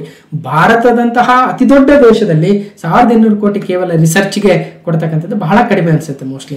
ಈಗ 48.21 ಲಕ್ಷ ಕೋಟಿಗಳ ಒಂದು ದೊಡ್ಡ ಬಜೆಟ್ ಅಲ್ಲಿ 1,200 ಕೋಟಿ ಏನು ಮಹಾ ಅಂತ ಅನ್ಸ್ಬೋದು. ಯಾಕಂದ್ರೆ ರಿಸರ್ಚ್ ಅಂಡ್ ಡೆವಲಪ್ಮೆಂಟ್ ಅಲ್ಲಿ ಹಿಂದೆ ಬಿದ್ದಷ್ಟು ದೇಶ ಹಿಂದಕ್ಕೆ ಹೋಗುತ್ತೆ.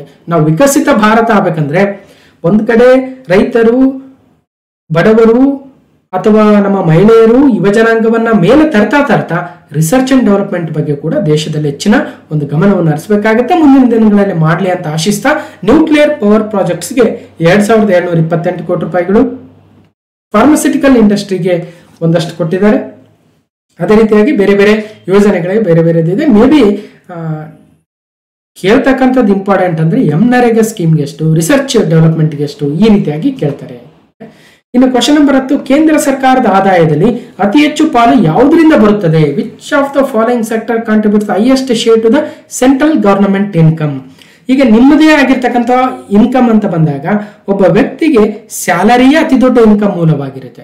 ಇನ್ನೊಂದು ಯಾವುದೋ ಜಮೀನಿಂದ ಬಂದಿರಬಹುದು, ಅಥವಾ ಅವರು ಮನೆ ಯಾವುದೋ ಬಾಡಿಗೆ ಇರ್ಬೋದು, ಅದರಿಂದ ಒಂದು 4,500 ಬರ್ಬೋದು, ಅಥವಾ 8,000 ಬರ್ಬೋದು, ಅಥವಾ ಇನ್ನೊಂದು ಯಾವುದೋ FD ಮಾಡಿರೋದ್ರಿಂದ ಇನ್ವೆಸ್ಟ್ಮೆಂಟ್ ಇಂದ ಒಂದಷ್ಟು ಬರ್ಬೋದು.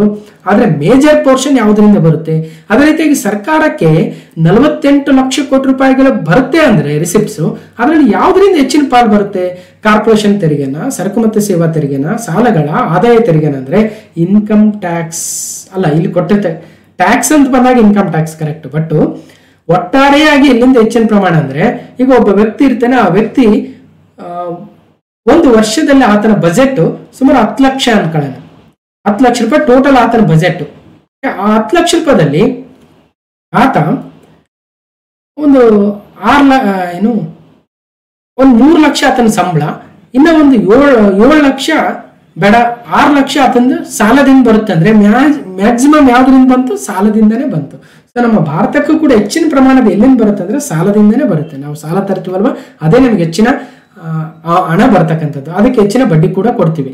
ಹೀಗೆ ಬಾರೋಯಿಂಗ್ ಅಂಡ್ ಅದರ್ ಲಯಬಿಲಿಟೀಸ್ 27%. ₹1 ಬರ್ತಾ ಇದೆ ಅಂದ್ರೆ 27 ಪೈಸೆ ಯಾವ್ದ್ರಿಂದ ಬರುತ್ತೆ? ಸಾಲದಿಂದನೇ ನಮಗೆ ಬರೋದು. ಇನ್ನು ಎರಡನೇ ಸ್ಥಾನದಲ್ಲಿ ಇನ್ಕಮ್ ಟ್ಯಾಕ್ಸ್ ಇದೆ. ಇನ್ಕಮ್ ಟ್ಯಾಕ್ಸ್ ಇಂದ 19% ಆಫ್ ಟೋಟಲ್ ರಿಸಿಪ್ಟ್ಸ್ ಅಲ್ಲಿ 19% ಇನ್ಕಮ್ ಟ್ಯಾಕ್ಸ್ ಇಂದ ಬರುತ್ತೆ.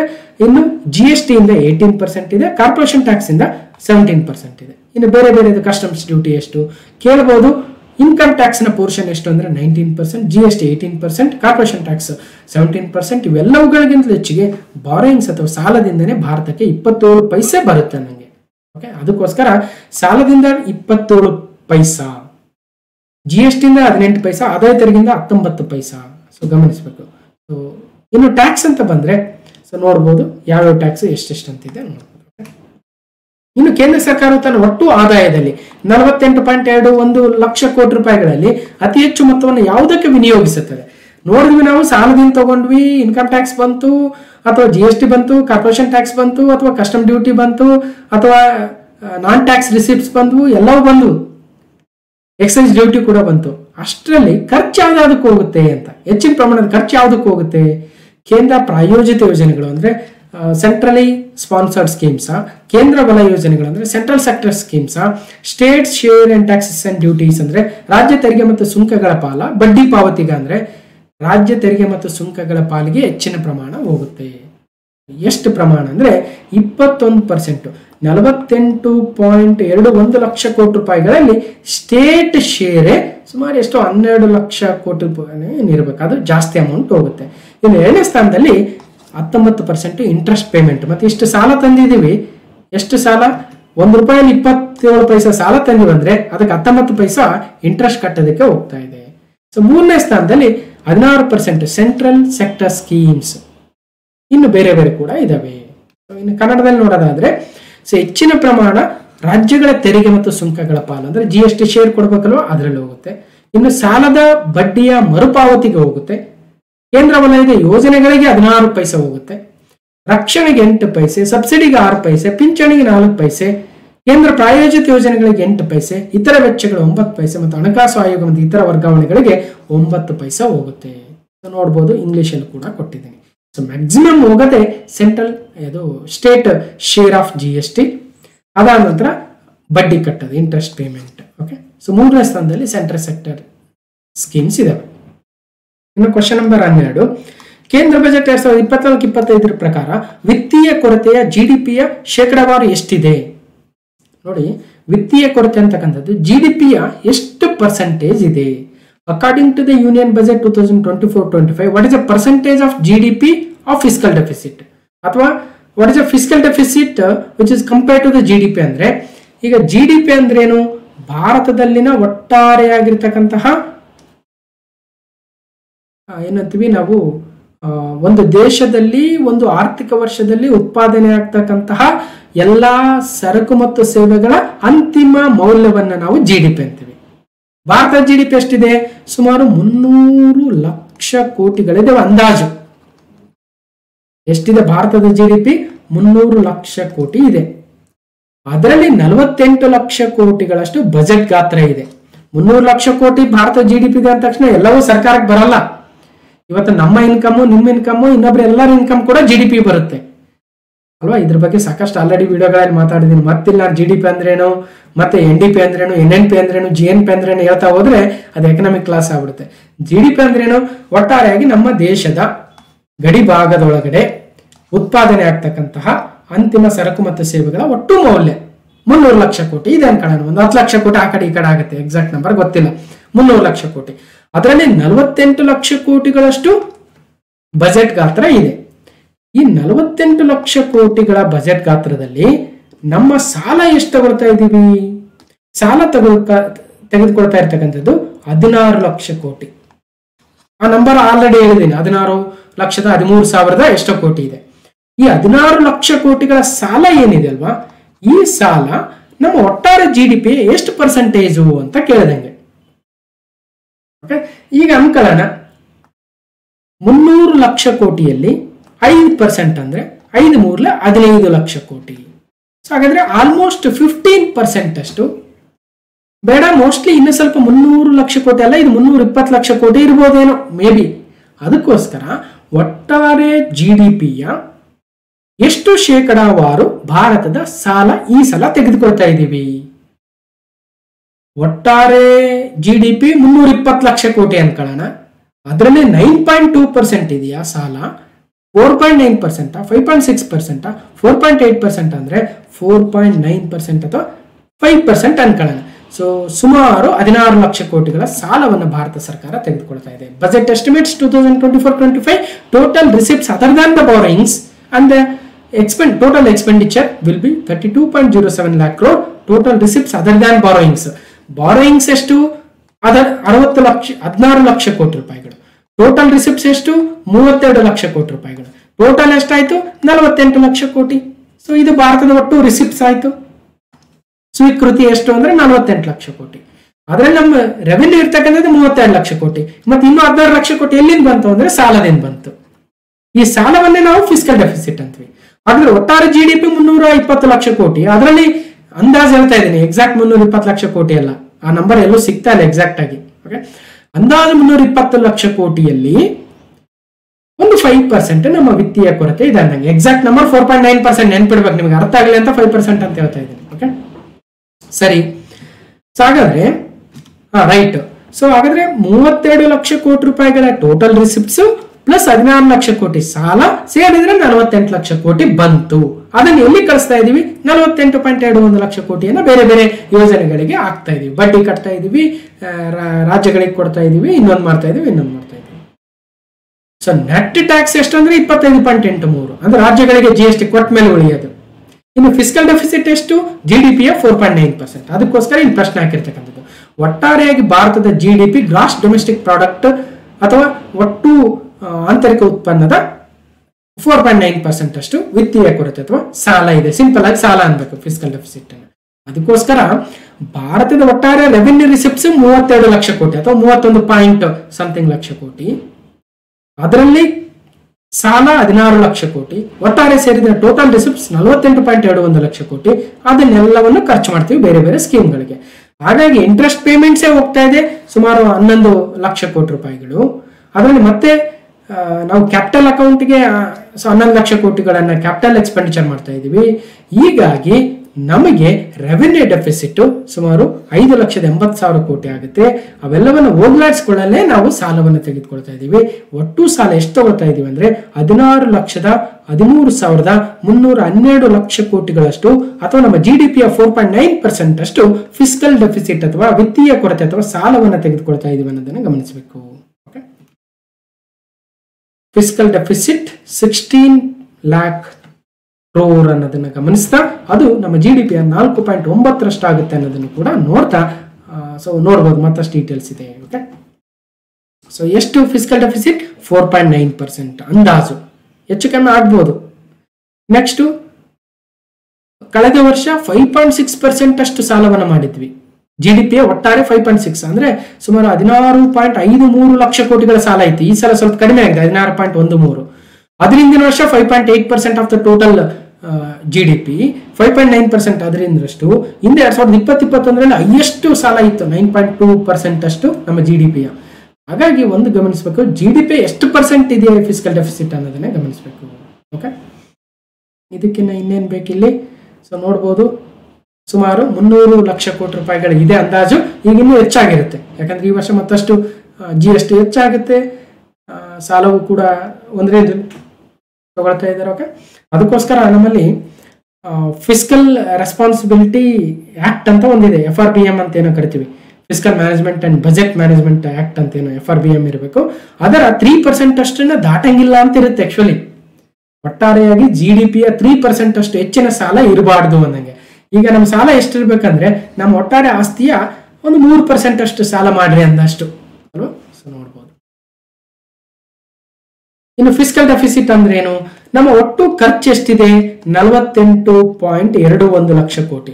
ಒಟ್ಟು ಆದಾಯ ಎಷ್ಟಿದೆ ನಮ್ದು? 32 ಸಮಥಿಂಗ್ ಲಕ್ಷ ಕೋಟಿ. ಸೊ ಉಳಿದಿದ್ದು ಎಷ್ಟು?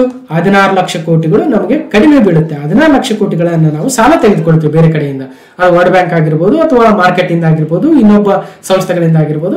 ಹಾಗಾಗಿ ವಿತ್ತೀಯ ಕೊರತೆ ಇರ್ತಕ್ಕಂಥದ್ದು.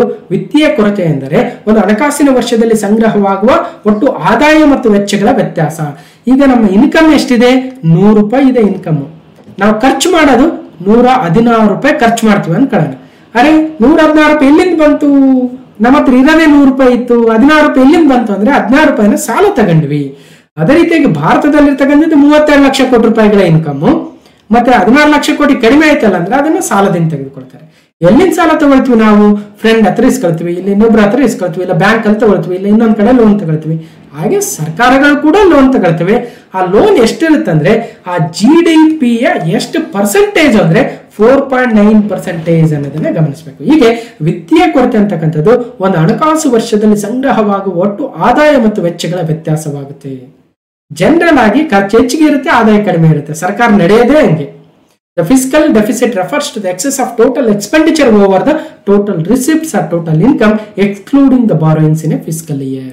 ಸೊ ಅದರಲ್ಲಿ ಮತ್ತೆ ರೆವೆನ್ಯೂ ಡೆಫಿಸಿಟ್ ಅಂತ ಬರುತ್ತೆ. ಬಹಳ ಡೀಪ್ ಹೋಗೋದು ಬೇಡ. ಒಟ್ಟಾರೆಯಾಗಿ ಫಿಸ್ಕಲ್ ಡೆಫಿಸಿಟ್ ಅಂದ್ರೆ total expenditure minus total income. ಇಲ್ಲ ಸರ್ ನಮ್ಗೆ ಎಲ್ಲಾನು ಬೇಕು, ರೆವೆನ್ಯೂ ಡೆಫಿಸಿಟ್ ಬೇಕು ಅಥವಾ ಬೇರೆ ಬೇರೆ ಇವೆಲ್ಲ ಇದಾವೆ. ಇಲ್ಲಿ ನೋಡಿ, ಸೊ ಫಿಸ್ಕಲ್ ಡೆಫಿಸಿಟ್ ಅಂದ್ರೇನು, ರೆವೆನ್ಯೂ ಡೆಫಿಸಿಟ್ ಅಂದ್ರೇನು, ಎಫೆಕ್ಟಿವ್ ರೆವೆನ್ಯೂ ಡೆಫಿಸಿಟ್ ಅಂದ್ರೇನು, ಪ್ರೈಮರಿ ಡೆಫಿಸಿಟ್ ಅಂದ್ರೇನು, ಇವೆಲ್ಲವುಗಳನ್ನ ಕರ್ನಾಟಕದ ಆರ್ಥಿಕ ಸಮೀಕ್ಷೆ ಮೇಲೆ 13 ಚಾಪ್ಟರ್ಗಳನ್ನ 16 ಗಂಟೆಗಳ ಹೆಚ್ಚಿನ ಕಾಲ ಡಿಸ್ಕಷನ್ ಮಾಡಿದ್ದೀನಿ. ಅಲ್ಲಿ ಹೋಗಿ ನೀವು ಕೇಳಬಹುದು, ಅದರಲ್ಲಿ ಆಲ್ರೆಡಿ ಕೇಳಿರ್ತೀರಾ ಅಂತ ಭಾವಿಸ್ತಾ. ಸೊ ಅವುಗಳ ಮಧ್ಯೆ ಇರತಕ್ಕಂಥ ವ್ಯತ್ಯಾಸವನ್ನು ಕೂಡ ಕೊಟ್ಟಿದ್ದೀನಿ. ಫಿಸ್ಕಲ್ ಡೆಫಿಸಿಟ್ ಅಂದ್ರೇನು, ರೆವೆನ್ಯೂ ಡೆಫಿಸಿಟ್ ಅಂದ್ರೇನು. ಸೊ ಇದೇ ರೀತಿಯಾಗಿ ಈಗ US, ಚೀನಾ, ಜರ್ಮನಿ ನಂತರ ಜಪಾನ್ ವಿಶ್ವದ 4ನೇ ಅತಿ ದೊಡ್ಡ ಆರ್ಥಿಕತೆಗೆ ಜಾರಿದೆ ಅಂತ ಹೇಳಿದ್ವಿ. ಏನೇನೋ ನಾವು ಫೆಬ್ರವರಿ 2024 ಮಾತಾಡಿದ್ವಿ. ಭಾರತದ ಒಟ್ಟಾರೆಯಾಗಿರ್ತಕ್ಕಂಥ ಎಕಾನಮಿ $4.1 ಟ್ರಿಲಿಯನ್ ಅಂತ ಕೂಡ ಮಾತಾಡಿದ್ವಿ. ಇನ್ನು ಕ್ವಶನ್ ನಂಬರ್ 13, 2024-25 ಕೇಂದ್ರ ಬಜೆಟ್ನ ಪ್ರಕಾರ ಭಾರತದ ಮೂಲ ಹಣದುಬ್ಬರ ದರ ಎಷ್ಟಿದೆ? So what is India's core inflation rate as per the union budget 2024-25? So ಅಂದ್ರೆ ಇಲ್ಲಿ ಇನ್ಫ್ಲೇಷನ್ ಅಂತ ಬಂದಾಗ ಮತ್ತೆ ಕೋರ್ ಇನ್ಫ್ಲೇಷನ್ ಅಂತ ಬರುತ್ತೆ. ಕೋರ್ ಇನ್ಫ್ಲೇಷನ್ ಎಷ್ಟಾಗ್ಬೋದು ಅಂತ ಒಂದು ಅಂದಾಜನ್ನು ಕೊಟ್ಟಿದ್ದಾರೆ. ಹಾಗಾದ್ರೆ ಎಷ್ಟಿದೆ? ಸೊ 4.9%, 6.7%, 5.5, 3.1 ಅಂದರೆ 3.1% ಅಷ್ಟು ಕೋರ್ ಇನ್ಫ್ಲೇಷನ್ನ ನಾವು ತರುವತ್ತ ನಾವು ಗಮನ ಹರಿಸ್ತೀವಿ ಅಂತ ಹೇಳಿದರೆ.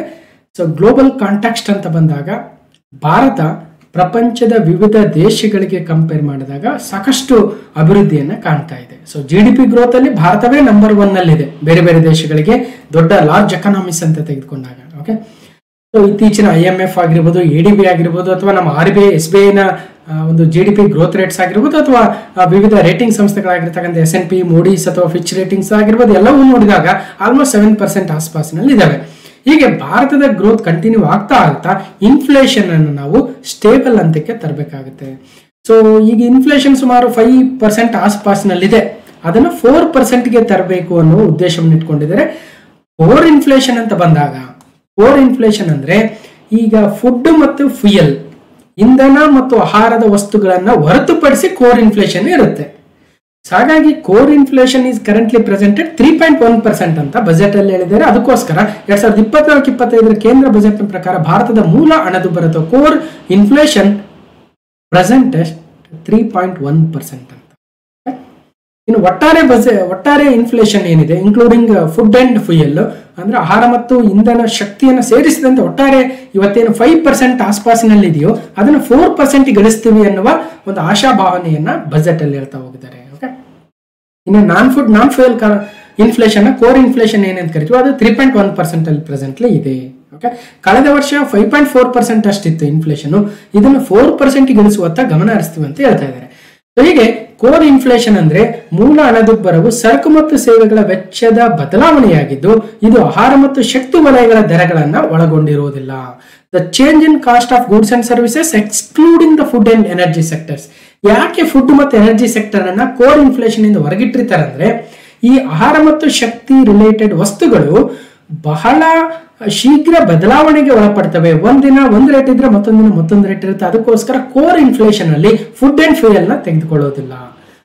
ಒಟ್ಟಾರೆಯಾಗಿ ಗ್ರಾಹಕರ ಆದಾಯದ ಮೇಲೆ ಏರ್ತಾ ಇರ್ತಕ್ಕಂಥ ಬೆಲೆಗಳ ಪರಿಣಾಮವನ್ನು ನಿರ್ಧರಿಸಲು ಕೋರ್ ಇನ್ಫ್ಲೇಷನ್ ನ ತೆಗೆದುಕೊಳ್ತಾರೆ. ಫುಡ್ ಅಂಡ್ ಫ್ಯೂಯಲ್ ನ ಹೊರಗಿಟ್ಟು ಅದನ್ನ ಕೋರ್ ಇನ್ಫ್ಲೇಷನ್ ಅಂತ ಕರೀತಾರೆ. ಒಟ್ಟಾರೆ 2024 ಜುಲೈ 12ರಂದು ಹೊರಡಿಸಿರ್ತಕ್ಕಂತಹ national statistical office NSO details ಪ್ರಕಾರ, ಸೊ ಈಗ ಇನ್ಫ್ಲೇಷನ್ ಎಷ್ಟಿದೆ ಅಂದ್ರೆ ಜೂನ್ 2024 ಪ್ರಕಾರ 5.08% ಇನ್ಫ್ಲೇಷನ್ ಇದೆ, ಅಥವಾ ರಿಟೇಲ್ ಇನ್ಫ್ಲೇಷನ್ ಅಥವಾ CPI ಅಂತ ಕರಿತೀವಿ, ಕನ್ಸ್ಯೂಮರ್ ಪ್ರೈಸ್ ಇಂಡೆಕ್ಸ್ 5.08 ಇದೆ. ಒಟ್ಟಾರೆಯಾಗಿ ಇದನ್ನ 4% ಇಳಿಸಬೇಕು. ಮತ್ತು ಕೋರ್ ಇನ್ಫ್ಲೇಷನ್ ಅಂದ್ರೆ ನಾನ್ ಫ್ಯೂಯಲ್ ನಾನ್ ಫುಡ್ ಇನ್ಫ್ಲೇಷನ್ ನ 3.1%ಗೆ ಸದ್ಯಕ್ಕಿದೆ, ಅದನ್ನು ಇನ್ನೂ ಕಡಿಮೆ ಮಾಡಬೇಕನ್ನೋ ಉದ್ದೇಶವನ್ನು ಸರ್ಕಾರ ಹಾಕೊಂಡಿದೆ ಅನ್ನೋದು ಗೊತ್ತಾಯಿತು. ಇನ್ನು ಕ್ವಶನ್ ನಂಬರ್ 14, ಕೇಂದ್ರ ಬಜೆಟ್ 2024-25 ಪ್ರಕಾರ ರೈತರಿಗೆ ಕೃಷಿ ಮಾಡಲು ಎಷ್ಟು ಹೆಚ್ಚು ಇಳುವರಿ ಇರತಕ್ಕಂತಹ ಮತ್ತು ಹವಾಮಾನ ನಿರೋಧಕ ಬೆಳೆಗಳನ್ನ ಅಂದ್ರೆ ಕ್ಲೈಮೇಟ್ ರೆಸಿಲಿಯಂಟ್ ಕ್ರಾಪ್ಸ್ ಗಳನ್ನ ಬಿಡುಗಡೆ ಮಾಡಲಾಗುತ್ತೆ ಅಂತ ಬಜೆಟ್ ಅಲ್ಲಿ ಹೇಳಲಾಗಿದ್ದಾರೆ. So according to the union budget 2024 and 25, how many high yielding, so high yielding varieties ಅಂತ ಕರಿತೀವಿ HYVs ಅಂತ, ಮತ್ತು ಕ್ಲೈಮೇಟ್ ರೆಸಿಲಿಯಂಟ್ ಕ್ರಾಪ್ಸ್ ಅಂದ್ರೆ ಹವಾಮಾನ ಬದಲಾವಣೆ ಆದ್ರೂ ಕೂಡ ಹೆಚ್ಚಿನ ಮಳೆ ಬಂದ್ರೂ ತಡ್ಕೊಳ್ತವೆ, ಹೆಚ್ಚಿನ ಬರ ಬಂದ್ರೂ ತಡ್ಕೊಳ್ತವೆ, ಅಂತಹ ಕ್ರಾಪ್ ಗಳನ್ನ ನಾವು ರಿಲೀಸ್ ಮಾಡ್ತೀವಿ ಅಂತ ಹೇಳಿದರೆ. ಸೊ ನಮ್ಮ ರೈತರು ಬೆಳೆಸಲು ಹಾಗಾದ್ರೆ ಎಷ್ಟು ಕ್ರಾಪ್ ಗಳನ್ನ ಅಂತ ಒಂದು ಪ್ರಶ್ನೆಯನ್ನು ಕ್ರಿಯೇಟ್ ಮಾಡಿದೀವಿ. 75, 90, 109, 120 ಅಂದ್ರೆ 109 ಬೆಳೆಗಳನ್ನ 109 ಕ್ರಾಪ್ಗಳು, so high yielding crops and climate resilient crops ಗಳನ್ನ ರಿಲೀಸ್ ಮಾಡ್ತೀವಿ ಅಂತ ಹೇಳಿದರೆ. ಸೊ ಮೊದಲನೇ ಪ್ರಯಾರಿಟಿ ಆಗಿರ್ತಕ್ಕಂತಹ productivity and resilience in agriculture ಅಂದ್ರೆ ಕೃಷಿಯಲ್ಲಿ ಒಂದು ಉತ್ಪಾದನೆ ಹೆಚ್ಚಿಗೆ ಆಗಬೇಕು ಮತ್ತು ಹವಾಮಾನ ನಿರೋಧಕ ಕ್ರಾಪ್ ಗಳನ್ನ ತರಬೇಕನ್ನೋ ಉದ್ದೇಶದಿಂದ. So new 109 high ಯೀಲ್ಡಿಂಗ್ and climate resilient varieties of 32 field and horticultural crops will be released for cultivation by the farmers. ಅಂದ್ರೆ ಮುಂದಿನ ದಿನಗಳಲ್ಲಿ ನಾವು 109 ವೆರೈಟಿಗಳನ್ನು ರಿಲೀಸ್ ಮಾಡ್ತೀವಿ, ಅವುಗಳು ಹೈ ಯೀಲ್ಡ್ ಕೊಡ್ತವೆ, ಜೊತೆಗೆ ಕ್ಲೈಮೇಟ್ ರೆಸಿಲಿಯಂಟ್ ಆಗಿರ್ತವೆ ಅಂತ ಬಜೆಟ್ ಅಲ್ಲಿ ಹೇಳಿದ್ದಾರೆ. ನೆನಪಿಡ್ಬೇಕು, ನ್ಯೂ ವೆರೈಟೀಸ್ ಆಫ್ ಕ್ರಾಪ್ಸ್ ನೆನಪಿಡ್ಬೇಕು. ಓಕೆ, ಜೊತೆಗೆ ನ್ಯಾಚುರಲ್ ಫಾರ್ಮಿಂಗ್ ಅಂದ್ರೆ ನೈಸರ್ಗಿಕ ಕೃಷಿ ಅಂತ ಕರಿತೀವಿ. ಇದನ್ನ ಜಪಾನಿನ ಒಬ್ಬ ರೈತ ವಿಜ್ಞಾನಿ ಮಸನಬು ಫುಕೋಕಾ ಇವರು ಸೊ ಮೊದಲನೇ ಬಾರಿಗೆ ತರ್ತಾರೆ ನ್ಯಾಚುರಲ್ ಫಾರ್ಮಿಂಗ್ ಅಂತ. ಅದಾದ ನಂತರ ನಮ್ಮ ರಾಜ್ಯದಲ್ಲಿ ಅಥವಾ ಸುತ್ತಮುತ್ತಲ ನಮ್ಮ ಭಾರತದಲ್ಲಿ ಸುಭಾಷ್ ಪಾಳೇಕರ್ ಆಗಿರ್ಬೋದು ಅಥವಾ ಇನ್ನಿತರರು ಕೂಡ ಇದನ್ನ ನಮ್ಮ ದೇಶಕ್ಕೆ ಲೋಕಲೈಸ್ ಮಾಡ್ಕೊಳ್ತಾರೆ. ಸೊ ಅದನ್ನ ನ್ಯಾಚುರಲ್ ಫಾರ್ಮಿಂಗ್ ಅಥವಾ ನೈಸರ್ಗಿಕ ಕೃಷಿ ಪದ್ಧತಿ ಅಥವಾ ZBNF ಅಂತ ಕರಿತೀವಿ, ಜೀರೋ ಬಜೆಟ್ ನ್ಯಾಚುರಲ್ ಫಾರ್ಮಿಂಗ್ ಅಂತ. ಈ ರೀತಿಯಾಗಿ ನಮ್ಮ ರಾಸಾಯನಿಕ ಕೃಷಿ ಅಥವಾ ಸಾವಯವ ಕೃಷಿಯಿಂದ ನೈಸರ್ಗಿಕ ಕೃಷಿ ಕಡೆ ಸುಮಾರು 1 ಕೋಟಿ ರೈತರನ್ನ ತರೋದಕ್ಕೆ ಬೇಕಾಗಿರ್ತಕ್ಕಂತಹ ಎಲ್ಲ ಪ್ರೋತ್ಸಾಹ ಯೋಜನೆಗಳನ್ನ ತರ್ತೀವಿ ಅಂತ ಕೂಡ ಹೇಳ್ತಾ ಇದ್ದಾರೆ. ಓಕೆ, ಸೊ ಹೀಗೆ in the next 2 years 1 crore farmers across the country will be initiated into the natural farming supported by the certification and broading. ನೋಡಿ, ಇವರು ನ್ಯಾಚುರಲ್ ಫಾರ್ಮಿಂಗ್ ಮುಖಾಂತರ ಜೋಳವನ್ನ ಬೆಳೆದಿದ್ದಾರೆ, ನ್ಯಾಚುರಲ್ ಫಾರ್ಮಿಂಗ್ ಮುಖಾಂತರ ಅಕ್ಕಿಯನ್ನು ಬೆಳೆದಿದ್ದಾರೆ, ಭತ್ತವನ್ನ ಬೆಳೆದಿದ್ದಾರೆ. ಸೊ ಅವ್ರ ಹತ್ರ ನೀವು ತೆಗೆದುಕೊಂಡ್ರೆ ಸೊ ಅದು ಕೆಮಿಕಲ್ ಫ್ರೀ ಆಗಿರುತ್ತೆ ಅಂತ ಬ್ರಾಂಡಿಂಗ್ ಅನ್ನ ಸರ್ಟಿಫಿಕೇಟ್ ಅನ್ನ ಸರ್ಕಾರವೇ ಕೊಡುತ್ತೆ. Implementation will be through the scientific institution and willing ಗ್ರಾಮ ಪಂಚಾಯತ್ಸ್ ಅಂತ ಹೇಳ್ತಾರೆ. ಯಾವ ಯಾವ ಒಂದು ಉನ್ನತ ಶಿಕ್ಷಣ ಸಂಸ್ಥೆಗಳಿದ್ದಾವೆ, ಜೊತೆಗೆ ಗ್ರಾಮ ಪಂಚಾಯತ್ಗಳು ಈ ಒಂದು ನ್ಯಾಚುರಲ್ ಫಾರ್ಮಿಂಗ್ 1 crore ರೈತರನ್ನ ತರೋ ಉದ್ದೇಶವನ್ನು ಇಟ್ಕೊಂಡಿದ್ದಾರೆ. ಜೊತೆಗೆ 10,000 need based bio input resource centres ಗಳನ್ನು ಕೂಡ ತರ್ತೀವಿ ಅಂತ ಹೇಳ್ತಾ ಇದ್ದಾರೆ. ಸೊ ನೆನ್ಪಿಡ್ಬೇಕು, productivity and resilience in agriculture. ಒಟ್ಟಾರೆಯಾಗಿ 109 ಹೊಸ ತಳಿಗಳನ್ನ ರಿಲೀಸ್ ಮಾಡ್ತೀವಿ ಅಂತ ಹೇಳ್ತಾ ಇದ್ದಾರೆ. 109 ಹೆಚ್ಚು ಇಳುವರಿ ಬೆಳೆಗಳ ಅಭಿವೃದ್ಧಿಗೆ ಯೋಜನೆ. ದೇಶದ ಕೃಷಿ ಕ್ಷೇತ್ರದಲ್ಲಿ ಸಂಶೋಧನಾ ಅಭಿವೃದ್ಧಿಗೆ ಉತ್ತೇಜನ ನೀಡಲು ಮುಂದಾಗಿರುವ ಕೇಂದ್ರ ಸರ್ಕಾರವು ಹೆಚ್ಚು ಇಳುವರಿ ನೀಡುವ 109 ಹೊಸ ಬೆಳೆಗಳನ್ನು ಅಭಿವೃದ್ಧಿಪಡಿಸುವ ಘೋಷಣೆಯನ್ನು ಮಾಡಿದೆ. ಆ ಪೈಕಿ 32 ವಾಣಿಜ್ಯ ಬೆಳೆಗಳು ಎನ್ನುವುದು ಗಮನಾರ್ಹ. 1 ಕೋಟಿ ರೈತರನ್ನ ಮುಂದಿನ ದಿನಗಳಲ್ಲಿ ಸಾವಯವ ಪದ್ಧತಿಗೆ ಅಥವಾ ನೈಸರ್ಗಿಕ ಕೃಷಿ ಪದ್ಧತಿಗೆ ಸೇರ್ಪಡೆ ಮಾಡತಕ್ಕಂಥದ್ದು. ಆ ಮೂಲಕ ಜೈವಿಕ ಆಧಾರಿತ ಸಂಪನ್ಮೂಲ ಕೇಂದ್ರಗಳನ್ನು ಸ್ಥಾಪಿಸಲು ಸಿದ್ಧತೆಗಳನ್ನು ನಡೆಸಿಕೊಳ್ತಾ ಇದೆ ಅಂತ ಹೇಳ್ತಾ ಇದ್ದಾರೆ. ಮತ್ತು ಮುಂದಿನ 3 ವರ್ಷಗಳಲ್ಲಿ ದೇಶದ 6 ಕೋಟಿ ಕೃಷಿಕರನ್ನು ಕೇಂದ್ರೀಕರಿಸಿಕೊಂಡು ಡಿಜಿಟಲ್ ಸಾರ್ವಜನಿಕ ಮೂಲಭೂತ ಸೌಕರ್ಯ DPI ಮೂಲಕ ಕೃಷಿಕರು ಮತ್ತು ಭೂಮಿಯ ನೋಂದಣಿ ಮಾಡಲು ಯೋಜನೆಯನ್ನು ರೂಪಿಸಲಾಗಿದೆ ಅಂತ ಕೂಡ ಹೇಳ್ತಾರೆ. ಇದನ್ನು ಮುಂದಿನ ದಿನಗಳಲ್ಲಿ ನೋಡೋಣ. ಪ್ರಯಾರಿಟೀಸ್ ಫಾರ್ ವಿಕಸಿತ ಭಾರತ್. ಮೊದಲನೇದು ಪ್ರಾಡಕ್ಟಿವಿಟಿ ರೆಸಿಲಿಯನ್ಸ್ ಇನ್ ಅಗ್ರಿಕಲ್ಚರ್ ಅಂತ.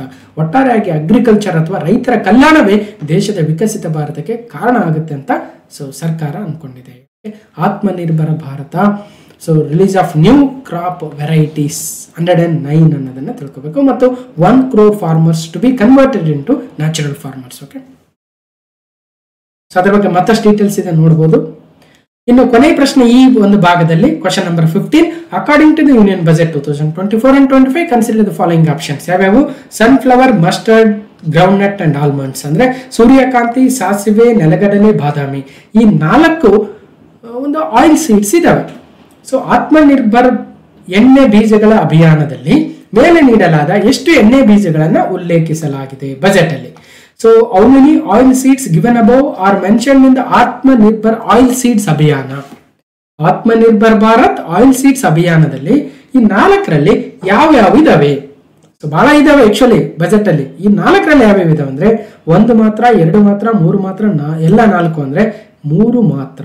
ಒಂದು ಸೂರ್ಯಕಾಂತಿ ಎಣ್ಣೆ ಇದೆ, ಸೂರ್ಯಕಾಂತಿ ಬೀಜಗಳು, ಸಾಸಿವೆ ಬೀಜಗಳು, ನೆಲಗಡಲೆ. ಆದ್ರೆ ಬಾದಾಮಿ ಇಲ್ಲ. ಏನಿದೆ? For achieving the self sufficiency in pulses and oil seeds. ಅಂದ್ರೆ ಭಾರತ ಈ ದ್ವಿದಳ ಧಾನ್ಯಗಳಿಗೆ ಮತ್ತು ಎಣ್ಣೆ ಕಾಳುಗಳಿಗೆ ಬಹಳಷ್ಟು ಆಮದನ್ನ ನೆಚ್ಚಿಕೊಂಡಿದೆ, ಬೇರೆ ದೇಶಗಳಿಂದ ಆಮದು ಮಾಡ್ಕೊಳ್ತಾ ಇದೆ.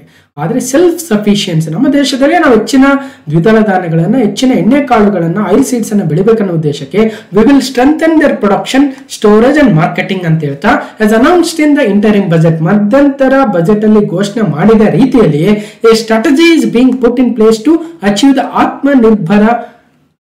Atmanirbhar Bharat for oil seeds such as mustard, groundnut, sesame, soybean and sunflower ಅಂತ.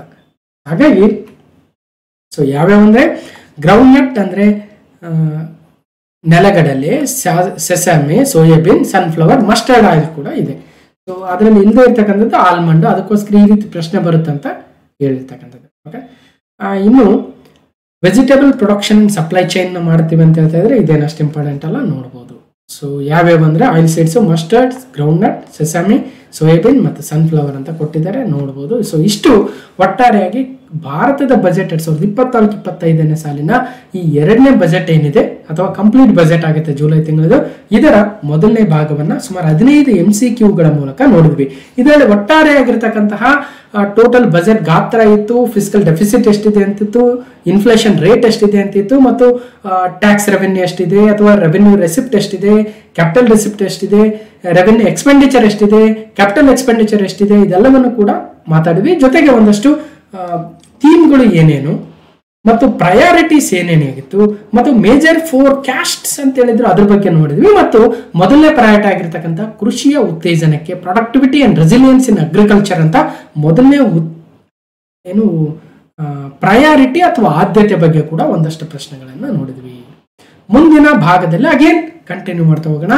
ಸೊ ಮುಂದಿನ ಸಾಕಷ್ಟು ಯೋಜನೆಗಳಿದಾವೆ, ಅವೆಲ್ಲವನ್ನು ಕೂಡ ಕಲಿತಾ ಹೋಗೋಣ ಅಂತ ಹೇಳ್ತಾ, ಸೊ ಈ ವಿಡಿಯೋ ಹೇಗನಿಸ್ತು ಅಂತ ಕಮೆಂಟ್ ಮೂಲಕ ತಿಳಿಸಿ, ಮತ್ತು ಈ ವಿಡಿಯೋಗೆ ಒಂದು ಲೈಕ್ ಮಾಡಿ, ಶೇರ್ ಮಾಡಿ, ಸಬ್ಸ್ಕ್ರೈಬ್ ಮಾಡಿ. ಜೊತೆಗೆ ಬೇರೆ ಬೇರೆ ಎಲ್ಲ ವಿಡಿಯೋಸ್ ಇದೆ, ಎಲ್ಲವನ್ನು ನೋಡಿ ನಿಮ್ಮ ಮುಂದಿನ ಪರೀಕ್ಷೆಗೆ ಸಿದ್ಧತೆಯನ್ನು ಮಾಡ್ಕೊಳ್ಳಿ ಅಂತ ಹೇಳ್ತಾ, ಜೊತೆಗೆ ನಮ್ಮ ಅಮರ್ಸ್ ಕ್ಲಾಸಸ್ಗೆ ಜಾಯ್ನ್ ಆಗೋ ಮೂಲಕ ಅಮರ್ಸ್ ಡೈಮಂಡ್ ಕ್ಲಾಸಸ್ಗೆ ಜಾಯ್ನ್ ಆಗಿ ಸುಮಾರು 850ಕ್ಕೂ ವಿಡಿಯೋಗಳನ್ನು ನೀವು ಪಡಿಬಹುದು ಅಂತ ಹೇಳ್ತಾ, ಸೊ ಎನಿ ಇಶ್ಯೂ ಇದ್ರೆ ನನ್ನ ಇಮೇಲ್ ಐಡಿಗೆ amaresh.pothnal@gmail.comಗೆ ವಿತ್ ಯುವರ್ ಫೋನ್ ನಂಬರ್ ಕಳಿಸಿದ್ರೆ ನಾವೇ ನಿಮ್ಮನ್ನ ಕಾಂಟ್ಯಾಕ್ಟ್ ಮಾಡೋ ಪ್ರಯತ್ನವನ್ನು ಮಾಡ್ತೀವಿ ಅಂತ ಹೇಳ್ತಾ, ಸೊ ಇನ್ನು ಕರ್ನಾಟಕದ ಬಜೆಟ್ ಕೂಡ ಇದೆ, ಕರ್ನಾಟಕದ ಆರ್ಥಿಕ ಸಮೀಕ್ಷೆ ಇದೆ, ಅದೇ ರೀತಿಯಾಗಿ ಭಾರತದ ಕೇಂದ್ರ ಬಜೆಟ್ ಅನ್ನು ಕೂಡ ಈಗ ನೋಡ್ತಾ ಇದ್ವಿ. ಜೊತೆಗೆ ಕೇಂದ್ರದ ಎಕನಾಮಿಕ್ ಸರ್ವೆಯನ್ನು ಕೂಡ ಮುಂದಿನ ದಿನಗಳಲ್ಲಿ ನೋಡೋಣ ಅಂತ ಹೇಳ್ತಾ, ಸೊ ಈ ಒಂದು ವಿಡಿಯೋನ ಕಂಪ್ಲೀಟ್ ಆಗಿ ನೋಡಿರ್ತಕ್ಕಂಥ ಎಲ್ರಿಗೂ ಧನ್ಯವಾದಗಳು.